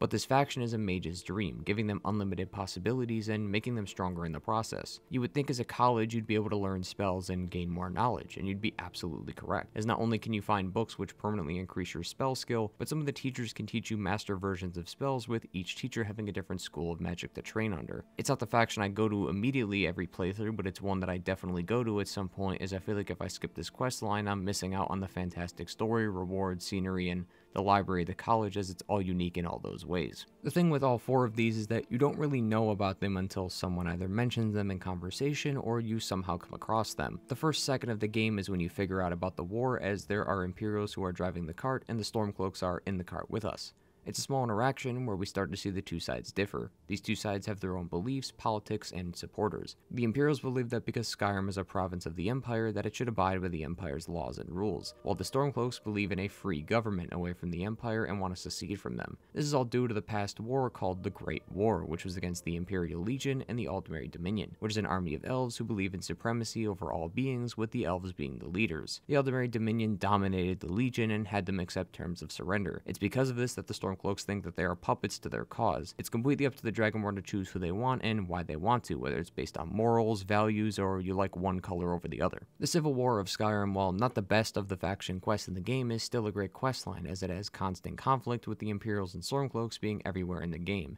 It allows the player to be influenced by anything. It has been a huge debate on which side is more beneficial to Skyrim as a whole, because not only do we have to take into account the numbers of their men and how they structure their government, but the obvious next threat of the Aldmeri Dominion. The The question really comes down to who you believe is capable of winning, or are none of them capable, or they're just fighting to be inevitably wiped out anyway. Each side plays out roughly the same, besides minor differences. The Dragonborn will go and defeat the opposing side's forces in numerous camps and fortresses and holds until they reach the final battle, whether that's in Solitude or Windhelm, where they charge up the streets to the main castle and kill the leader. I understand it'd be too long to code and would definitely be completely irrelevant now, but I always wish that this was a little bit changed between the factions. Even if you're going to different holds and camps, you're still doing the same process of clearing out enemies and liberating them. Adding in more quests like the Jagged Crown portion, but having them be slightly different would be fantastic. Something as small as watching over the new recruits once you hit a certain rank in the army, so it makes it feel worth it. And with Elder Scrolls 6 on the horizon, it's possible another war can be visited there too, depending on the era and location of game, of course. I hope that would be taken into account should they decide to have a war within that game as well. Everything we've discussed in today's video so far has been part of the base game. The music, the quest, the story, the faction, all of it's part of the base game that came out in 2011. But a year later, in 2012, Skyrim would get a new content in the form of DLCs. On June 26, 2012, 8 months after the release of Skyrim, the first installment of downloadable content was Dawnguard. Bethesda went all out for this DLC. Not only had they made new buildings and structures that existed within the world itself, but 2 original areas as well. This is their first DLC for the game, so they had to make sure it was right. Dawnguard's story is a rivalry between the 2 groups, the Dawnguard and the Volokar Castle. The Dawnguard are an ancient order of vampire hunters. It's clear where the origins started, but some say around the Second Era. The Volokar clan started with Lord Harkin when he pledged himself to the Daedric Prince Molag Bal. It's unclear when this happened as well, but since vampires don't die of old age, this could have easily been around the same time at the Second Era, or maybe even earlier. The story revolves around the feud between these 2 groups and specifically their plans. The Dawnguard simply wants to wipe out the vampires, but the vampires have a more sinister plan. They plan to purge the world of sunlight so the vampires can roam free once more. They do in fact want to kill the Dawnguard, but the purging of the sun to them is more important. Lord Harkin is unsure how to enact this plan specifically, as the prophecy is written across 3 separate Elder Scrolls, which becomes the main turning point for the DLC. Every DLC has to have some sort of starting point, and Dawnguard starts via asking around like most of the other quests in the game until this dialogue is triggered. Dawnguard, compared to the future DLC we'll be getting to a little bit later, is a lot shorter compared to the others and can be done almost right away at level 10 as the recommendation. You're then taken to a castle which is for Dawnguard. The leader Isran thinks that you have some skill and he wants you to prove it, so he instructs you to go to Dim Hollow Crypt to see what the vampires are up to. The crypt, as expected, is guarded by vampires. Towards the end of the crypt though, there's some giant device of some sort in the middle of the room. By moving the braziers, we discover it's a puzzle, which when completed opens something in the middle, and that something is a woman who's holding an Elder Scroll.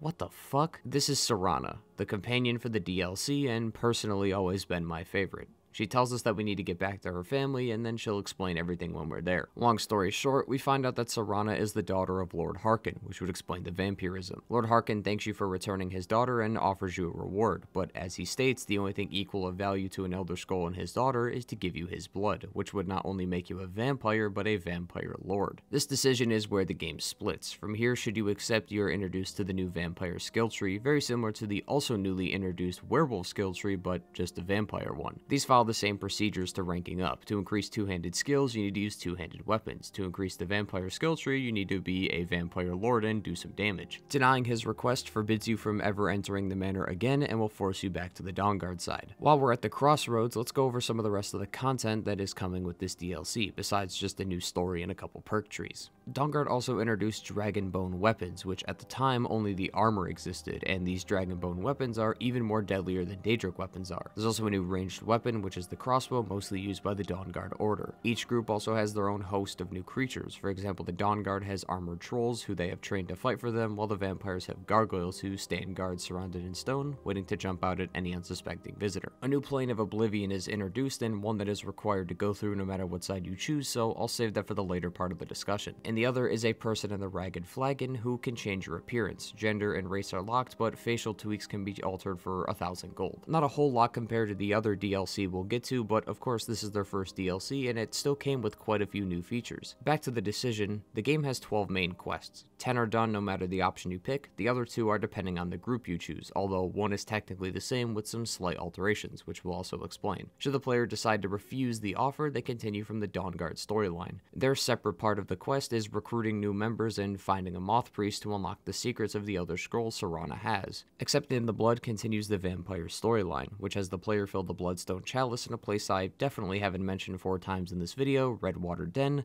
and then finding a Moth Priest to decipher the Elder Scroll Serana has. After this, the two groups do the same quest up until the final mission, so we'll start from there. The Moth Priest gets a slight understanding of the prophecy, but needs all the 3 Elder Scrolls to be able to decipher all of them. Those two, being the Dragon and the Blood, are the only ones we're missing. The Dragon Skull is obtained via the main quest, so if you've already beaten the main quest, this will be in your inventory. The other is with Serana's mother, except no one knows where she went. Serana's mother ran away years ago and was the only one who sealed off Serana in that tomb, so not even Serana knows where she went. There is a secret part of the castle though that has been abandoned, which might lead us to some clues after where she went.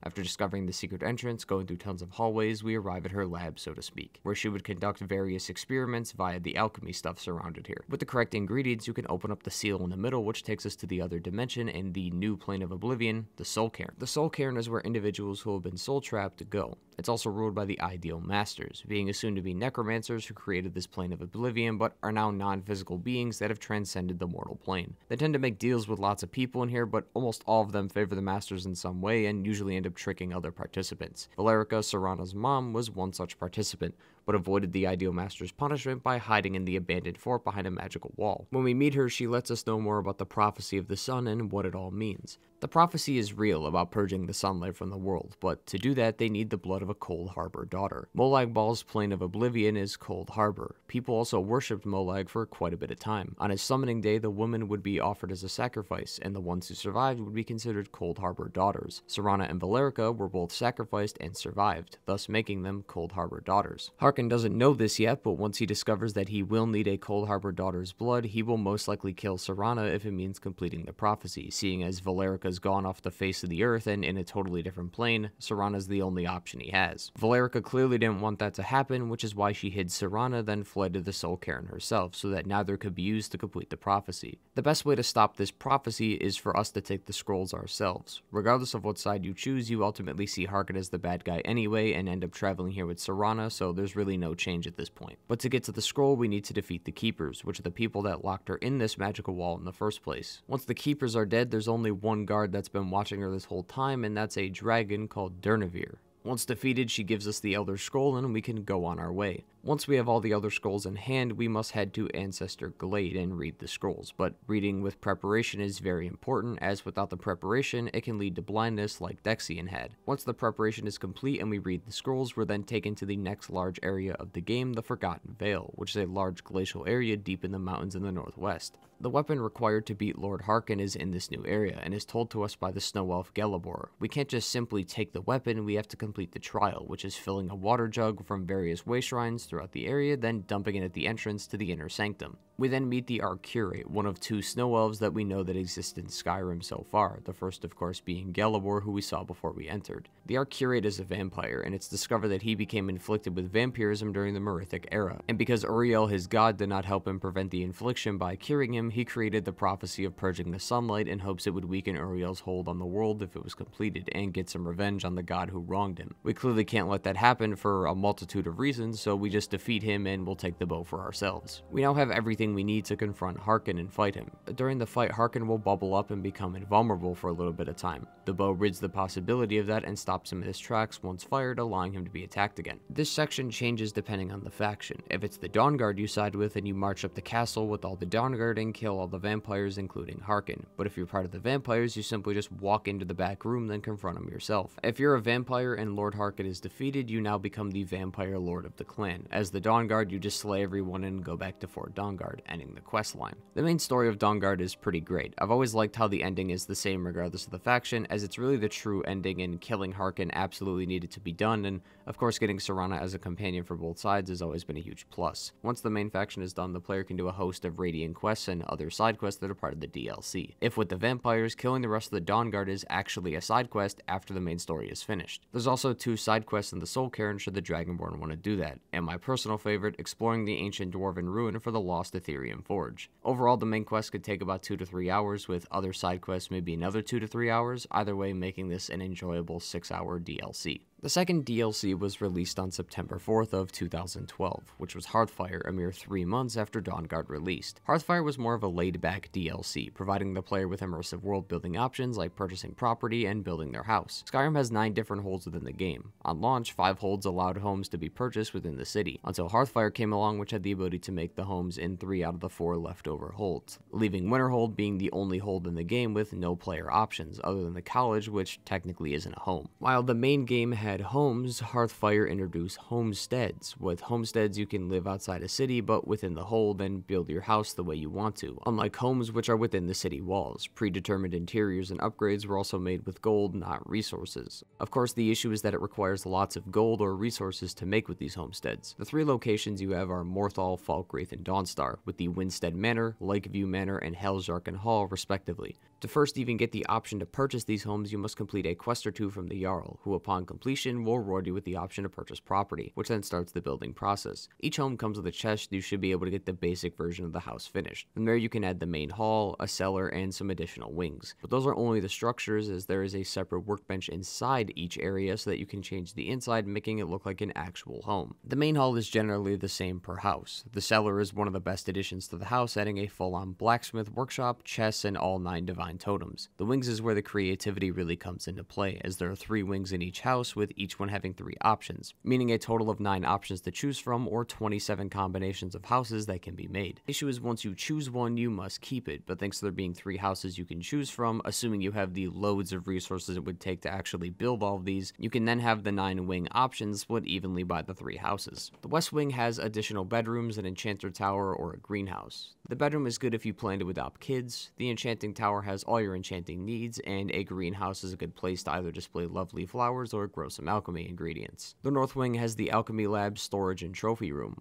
All are fairly self-explanatory. Alchemy lab has all the alchemy research anyone could need, a storage room for all the hoarders of Skyrim, and a trophy room to display your most prominent killings. The east wing has the last 3 options of an armory, kitchen, and library. The armory has all your armor and weapon display needs at the bottom, with an archery target on top. And the library can house all your books, or categorize them, seeing as there's tons of different shelves that come with this installment. The kitchen has tons of ingredients to make all sorts of food to take on your adventures, and the library can house all your books, or categorize them, seeing as there's tons of different shelves that come with this installment. Of course, the wings function like any other part of the house, where you first start building the structure and foundation, then go inside and actually get the more detailed stuff inside. There are also a few exterior options as well, like a stable or garden, but each one gets a unique exterior. Winstead gets a fishing hatchery, Lakeview gets a beehive enclosure, and Hellsjarken gets a grain mill. Besides building structures, you can also hire a steward, who will then allow you to purchase a carriage driver, bard, and livestock. While not the greatest DLC compared to the other 2, Hearthfire still offers an immersive world-building experience that helps make Skyrim feel more real. Being able to make your house into what you want and the way they make you build it makes it feel more rewarding to the player when it's finally complete. I usually do the Hearthfire DLC as soon as possible, as it's personally not something you want to do at the end of the game unless you've saved all your resources. Assuming you didn't, it's best to start the building process early, so by the end of your playthrough, you should be pretty much almost complete. We then come to the final piece of downloadable content, which was released on December 3rd of 2012, 13 months after Skyrim's release, Dragonborn. Knowing this was the last DLC Skyrim would receive, I'm okay with that. While the series is never going to truly end, this was a nice way to end the content for the game. Bethesda switched things up. Instead of Dawnguard, where it added 2 large areas while most of the DLC was within Skyrim, Dragonborn took us to a whole new area called Solstheim, completely separate from the main game. Dragonborn also adds new everything: quests, spells, shouts, weapons, armor, and enemies, but for now, let's discuss the main story. The Dragonborn DLC starts differently compared to Dawnguard. Instead of asking around town, at some point you're just approached by the cultists after completing one of the main story quests. These cultists ask for the Dragonborn and claim that the true Dragonborn Mirak will soon return. Killing the cultists drops their orders on the ground, and you find that they're located in Solstheim. As we discover later, Mirak is not only a Dragonborn, but the first ever Dragonborn, who was born in the Merithic era.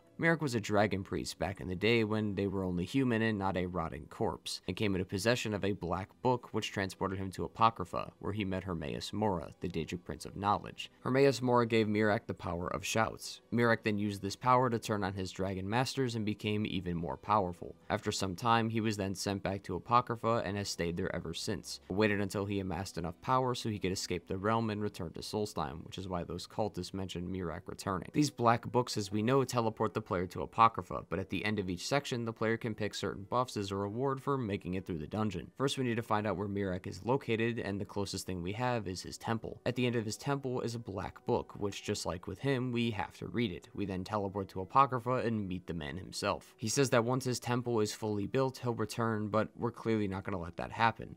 At the temple, we meet a woman named Freya, who helps us by escorting us to her village and having us speak with the town shaman. He says we must learn the words to the Bend Will Shout, as that will get the people of Solstheim out of this possession that they're in. The shout is located in Sering's Watch from a word wall. After discovering that it works now, it's time to collect the other two and defeat Miraak, which means we need to find another black book, which is encased in some sort of dwarven device. Upon returning with the black book and the second word, Hermaeus Morris says that we can learn the third fairly quickly, just we need to spill some secrets on the skull, that village we talked about. We clearly don't know any of the secrets, but the Skull do, of course, and are hesitant at first to mention anything, but the shaman is willing to die for it as long as Miraak is defeated. Hermaeus Mor then kills the shaman, then gives us the final word. With all three words, we could finally travel to Apocrypha and fight Miraak, which all happens at the summit of the Apocrypha. This is easily one of the most beautiful boss zones I've ever seen in this game. Miraak challenges you with all of his different abilities and constantly regains power and health by consuming his own dragons midway through the fight. But of course, we're too strong for him, and we defeat Miraak.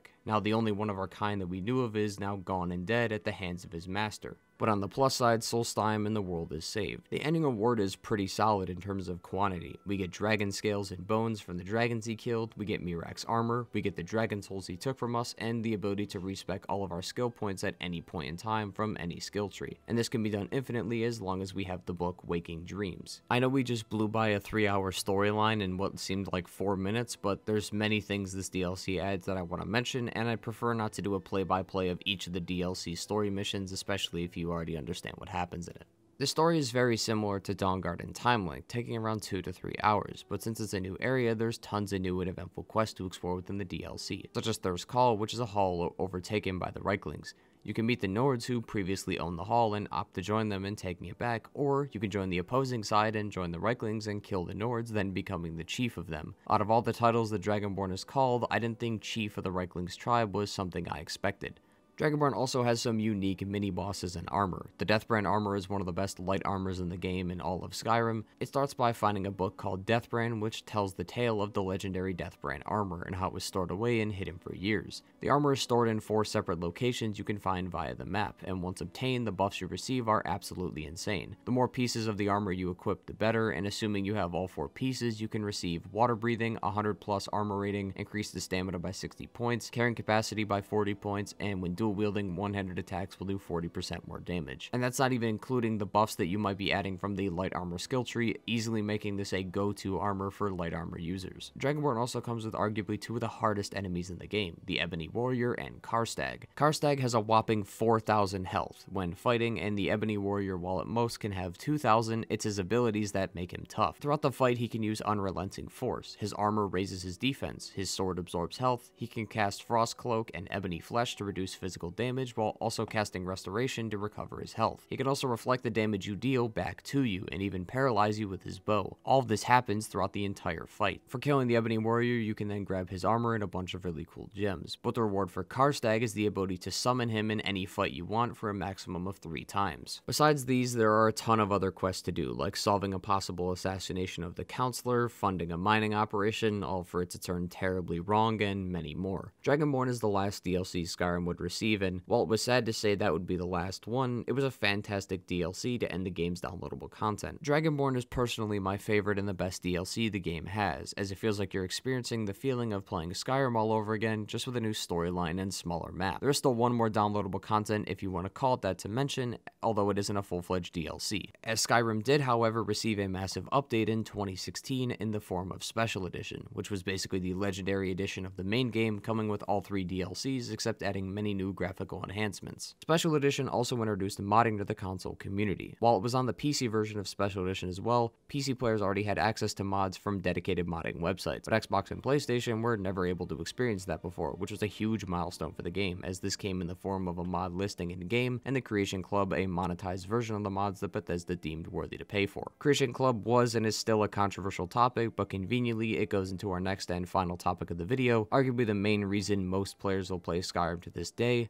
mods. There are loads of mods that Skyrim has. There are so many that I can make a video based on why mods themselves keep the players going, which I may even consider doing in the future. But because there's so many mods, there's one for everyone. With tons of different things changing and being made, it really changes Skyrim going from something like this to this. While yes, the latter is 2,500 mods, you can still get some drastic changes with only a handful. Quality of life mods like A Matter of Time, Quality Map, and Sky UI change the UI of the game, making sifting through inventory, looking at the timer, browsing the map a lot more optimal and overall just visually pleasing. Texture mods are anything but scarce in the modding community, making the textures of the game more vibrant and eye-catching regardless if it's buildings or even retextures of vanilla weapons. For those who want more gameplay focused mods and not ones that are graphical, of course those are available, like making changes to existing content like elemental arrows or adding your favorite weapon and armor from your favorite movie or video game. Skyrim can be pretty boring alone, so maybe you want to take a new follower with you and in the form of a fully voiced NPC. Alright, introduction's done.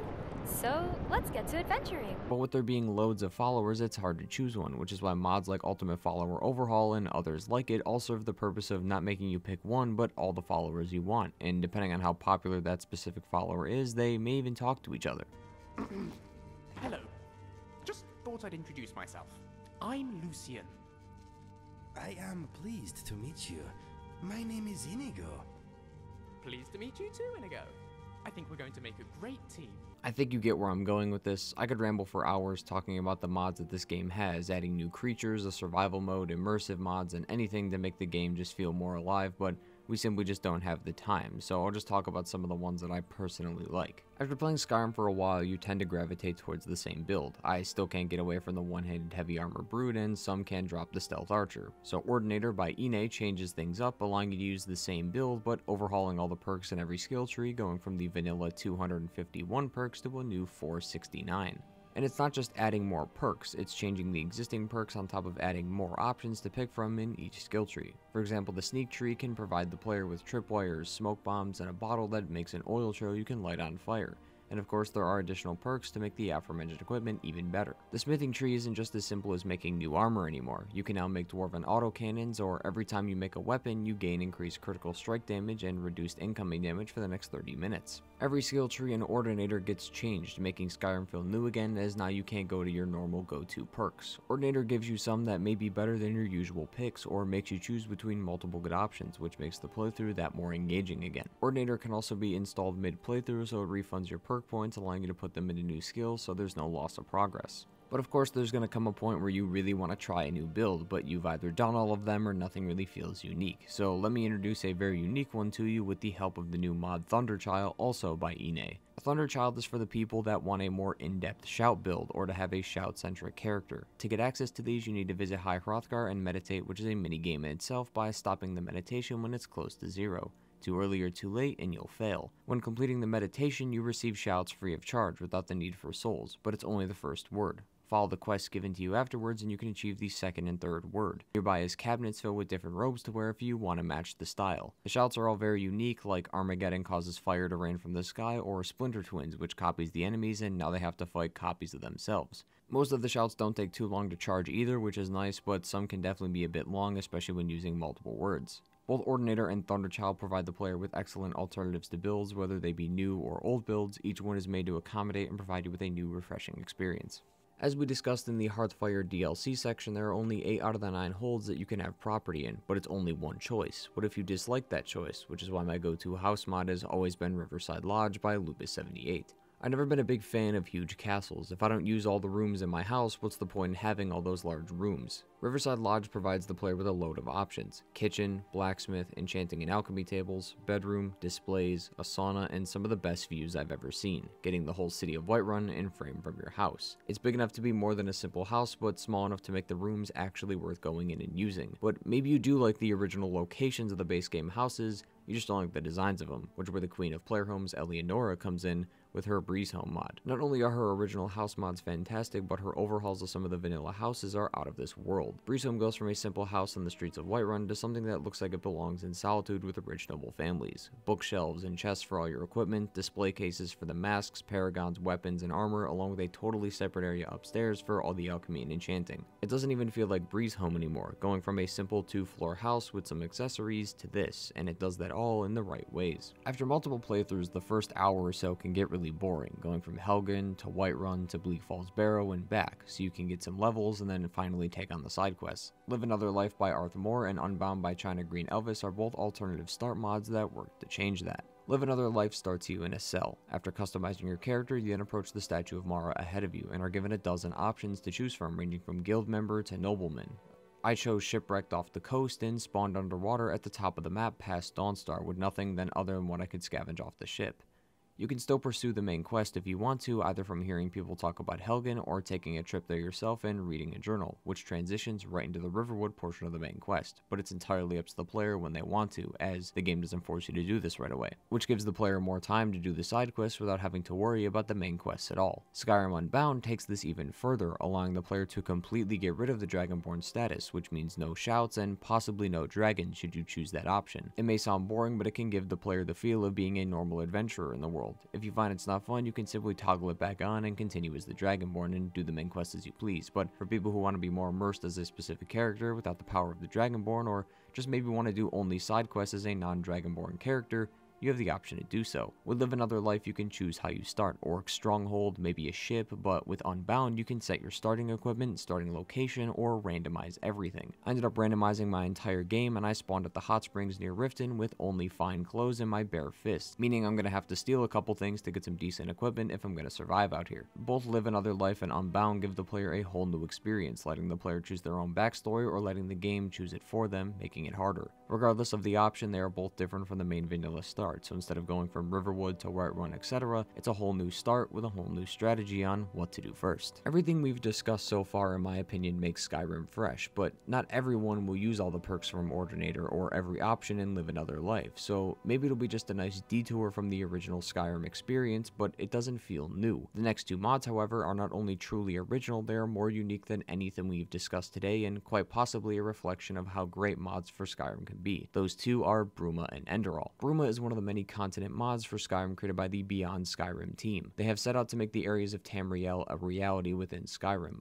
Bruma was the only one I could play at the moment, but they are currently working on other lands too, like Morrowind at Mora, Blackmarsh, Rosera, and elsewhere. They're essentially DLC-sized mods for Skyrim, but Enderal, made by Sure AI, takes it even further. Enderal isn't a DLC, or even related to Skyrim. It's a whole game with its own unique lore, story, landscapes, and world used of mostly Skyrim assets with some slight modifications. It's literally a whole game. And did I forget to mention that both of these are free? I highly recommend supporting both teams, as the more testers and donors they have, the faster they can produce content, so both of the links to both these mods will be in the description, as well as every other mod we've talked about in this section, as I want to give credit where credit's due. First up, I want to discuss Bruma. So the DLC Bruma is set in the northernmost county of Cyrodiil, Bruma. This DLC comes with original music, high-quality voice actors, seamless integration with current playthroughs, new weapons, armor, dungeons, enemies, points of interest, and over 70 residents within the county. To access, simply travel to the new area Pale Pass and give some significance as to why you should cross, like Archmage, Harbinger, or Dragonborn. Once crossed, you're told to go to the city Bruma. Once you arrive, you're done with the Force quest. Beyond Skyrim, Bruma is more of a teaser for their bigger project, Beyond Skyrim Cyrodiil.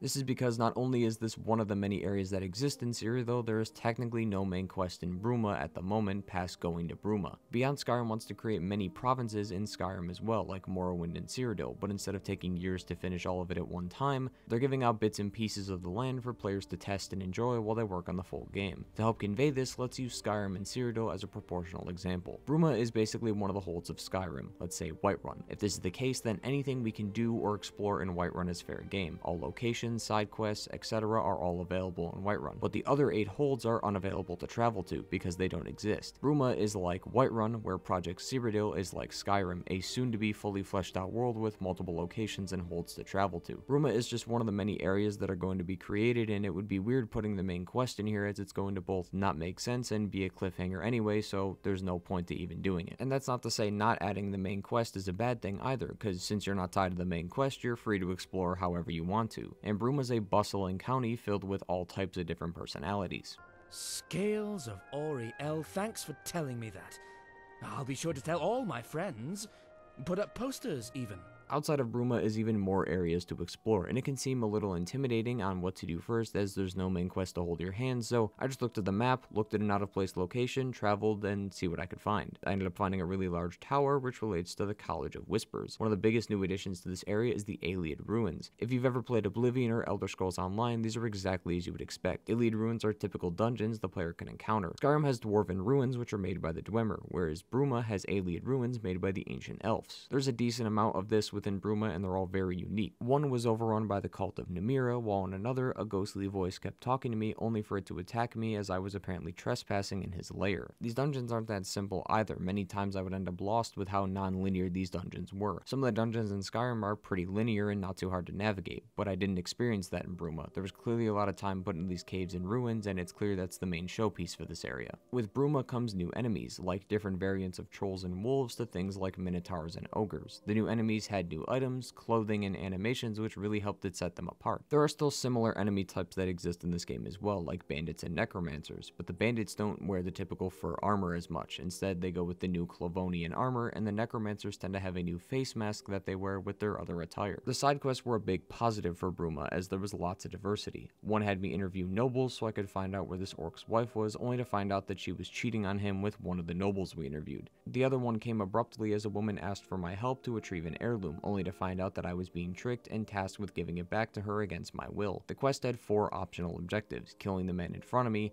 and then 3 different endings: delivering the heirloom to the woman, turning her in for blackmail, or taking the heirloom for myself, which blew me away with the amount of options that I was given. One thing that kept me immersed in playing this DLC was the original soundtrack. It has around 60 tracks of music, equating to about 3 hours of originally composed music. It's different yet similar to Skyrim in that the idea of what kind of composition they made is similar, but I got a different tune to match the new area we're in. Cyrodiil clearly has a different feel to it than Skyrim, so the music should have a different feeling, and it absolutely nails that. The other element of keeping the immersion was by far my favorite, which has gotta be the voice acting. So many unique personalities and all of them hit perfectly, whether the dialogue was serious or humorous. Streaming anew into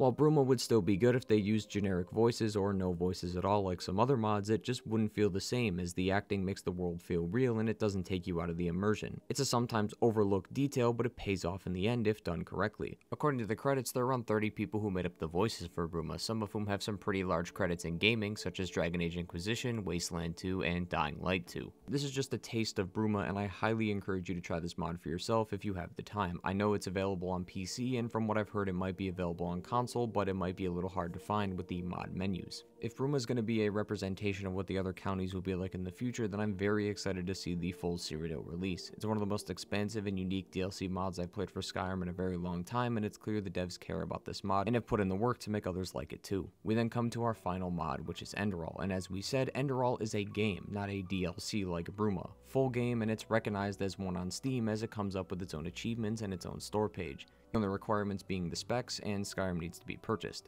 According to the developers, it's roughly a 30 to 100 hour runtime, which is excellent for people looking for fresh new original content, but to keep that Skyrim feel. But I'd be lying to you if I said that this was Skyrim with a new story, cause it's not. Enderal has certain similar elements like the 3 bars at the bottom and a skill tree system, but completely flipped most of the other game's mechanics on its head. Off the start, health does not regenerate, meaning you have to pick your fights wisely, and the only way to heal is by eating food, drinking a potion, or sleeping, making eating and drinking food actually really useful. Enemies are a lot tougher. I played on a lower difficulty on Enderal than I did on Skyrim, and I was still getting my ass beat. The term wolves are stronger in packs was completely true, as I found myself sitting on top of house roofs just to get away from a pack of them. I found myself also getting caught by enemies' wind-up attacks a lot more often, which instead of shaking my screen slightly and moving me down a little bit, it actually stopped me from moving and attacking altogether, leaving me open for more damage. Magic and stamina are the 2 bars that regenerate, but in combat it's slower than normal when it's out of combat. Potions are your greatest ally, but they also aren't instantaneous, they heal over time. If food or potions are out, then you can use light magic, which is the game's restoration magic, but any source of healing in the game causes arcane fever. Using too much healing magic takes a strain on your body, which causes you to get a percentage of arcane fever. Too much and you start to lose some stats and attributes. Other forms of magic are fine to use, it's just the healing one. To cure this arcane fever, you can either smoke some peace to calm the nerves, or if you need to fix it faster, use some ambrosia. But ambrosia can cost you around 20 gold per per bottle, so save some coins for it. Speaking of that, the skills have been renamed and changed. Combat has now been split from worksmanship. Most of these are pretty self-explanatory, but to explain the ones that are a bit more complex to understand, simply psionics is illusion magic, elementarism is destruction magic, mentalism is alteration, entropy is conjuration, and light magic is restoration. For the worksmanship tree, handicraft is smithing, and rhetoric is speech and barter. These sound simple, but of course these skills go very far in depth, and they're not just as simple as a class of magic. Ranking these up isn't as simple either. Instead of using a specific action described in the skill tree name enough times, like hitting somebody and leveling up your one-handed, leveling these up is only done by finding books that are of the correct proficiency, then reading them. These can either be looted off people or bought from various vendors, so not only do you need to keep gold for ambrosia, but also the books too. For worksmanship books, they require the book and the available crafting points, and the combat tree requires the book and available learning points. So if you want to increase your two-handed skill from 15 to 16, you're going to need a learning book that is labeled two-handed, and then use a learning point to read it. But I can tell you're a little bit curious, as if we can't level up skills, how do we level up, and where do we get the points from? Well, it's just old-fashioned XP. Killing enemies rewards XP just like any typical RPG. Once you level up, you earn a set amount of learning points and crafting points and memory points per level. Memory points are those skill points for the skill trees. This is done by using the talent Meditate in the Talent tab of Magic, which replaces the Shouts, which then shoots you into this dream world. The base game has the 3 generic trees, but the new DLC, Forgotten Stories, adds Lycanthropy and Phasmalist. In simple terms, Lycanthropy is the werewolf, and Phasmalist is for soul gems and enchanting. This is Enderall's version of the skill tree, except way more interactive. You start from the bottom, then go all the way up to the top in any way you choose, just like normal, but you're actually in there in person picking the skills for yourself. Most of the beginner skills will give you talents, which are small buffs that last a short amount of time. One of them boosted my one-handed damage for 7 seconds. Once that 7 seconds was up, I could cast the talent again with no negative effects, so I was constantly using it in multiple fights. The skill tree was a really cool experience the first time. Being able to walk around and look at the trees in person like that was truly amazing. To exit, simply meditate again and you're back to where you started when you left, almost like you paused and went up to the menus to level up and then back, just like in Skyrim, except more interactive. All of this represents the basics of Enderall's combat, and I'm truly amazed. As I've mentioned constantly, I still cannot shake the habit of using a one-handed heavy armor character, but in Enderall it took me a full 10 minutes to make the switch almost immediately to a full magic character. Besides the magic just being fun to use, I needed to do as much damage as possible while taking as little damage as possible, and archery and magic allowed me to do that perfectly, so I opted for magic. The thing that confused me was that the map was actually pretty small, close to Dragonborn DLC size. I was expecting a much larger world, until I realized the next mechanic of Enderall is that there's no waiting or traditional fast travel. Now the game isn't trying to torture you about this. When entering the first city called the Ark, you can fast travel to the different districts within the city by interacting with the signs. If you need to go to a specific town, there's most likely going to be a scroll labeled for it, which you can use to teleport to the location of the town almost immediately. Alternatively, there's also going to be a combo of spells. The first one allows you to place a marker anywhere on the map, with the second one being able to teleport you to that marker no matter where you are. For more true fast travel methods, there are the myriads, which are located on the maps as these towers. These towers house creatures that will teleport you to other towers. Of course, if this is too bothersome for you, there are mods that exist out there that add waiting and fast travel back into the game, but it's intended to be played without it. But before you get any of this information, you have to go through the intro, and might I say, it's a bit of an interesting one.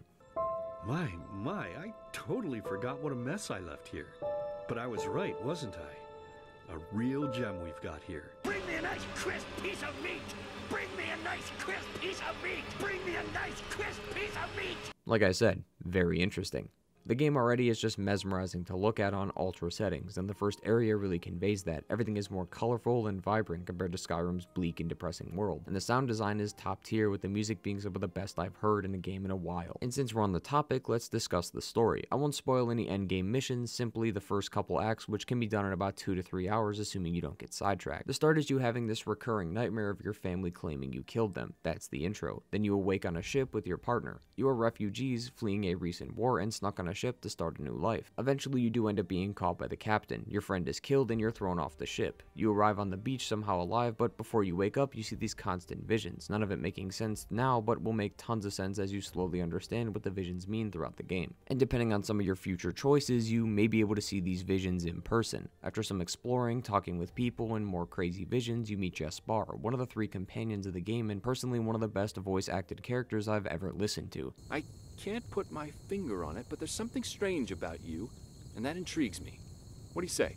He's where the story truly starts, as he takes a journey along to assist you in your troubles, which leads you down a rabbit hole of craziness as you start piecing together information and learning about the island's history. Things like the High Ones, the Cleansing, the Lightborns, and the Red Madness, all things that sound very vague at face value but end up being explained in time, as the more you progress through the story, the more you understand. Jaspar is a good segue to companions, as the companions you can choose from after some time will allow you to return the favor and help them with their troubles and companion quests. These do have a deadline, so you can't just put these off till the very end. You do have to do these relatively quickly. The whole point of these is to allow you to interact with your companion more and learn more about them. It's a small detail, but a fantastic one at that. It's something I always wish Skyrim added to their companions. Now, to be fair, they have a dozen or so companions, so maybe just the more important ones will be getting quests. There are a whole bunch of other things about this game that are unique, from knowledge points and magic symbols that appear in random places that just make this whole experience fantastic, and if anything, this is the true fresh experience for Skyrim players. Getting mods that change the base game are cool, and switching up current strategies in the current game can help as well, but these are just small things that'll only change up the pace for a couple hours at most. That's why I saved Bruma and Enderal for last, as these are the very definition of a fresh new experience, one being a DLC which is part of the main game, and the other being a whole unique IP with very little brought over from the game in terms of its mechanics, both of which serve the players in different ways, allowing them to have the true fresh experience. We've discussed many mods in this section, and honestly I could have brought up so many more, as there's just a plethora of mods that exist, all of them being very unique in their own ways. Sadly, we just don't have the time. With that being said though, this is the end of our journey, and I thank you for coming along with me. Everything we've discussed I personally believe are the answers to the question, why is Skyrim, a game that hasn't had a significant update since 2016, still played after 9 years? From the harmonizing music, the iconic story, the nostalgic memories we've all made across the years, all of it I believe is the answer to that simple question. Hopefully you all enjoyed this video. I've got a bunch more games to include in this series, but I'm bound to miss some, so let me know what you'd like me to cover in the future. After Skyrim, it's only fair our next couple videos like this cover the other great Bethesda series, and we'll be starting that series with Fallout 3. As I stated before, thank you for joining me on this journey through the wondrous world of the Elder Scrolls V Skyrim, and I'll see you soon. Goodbye.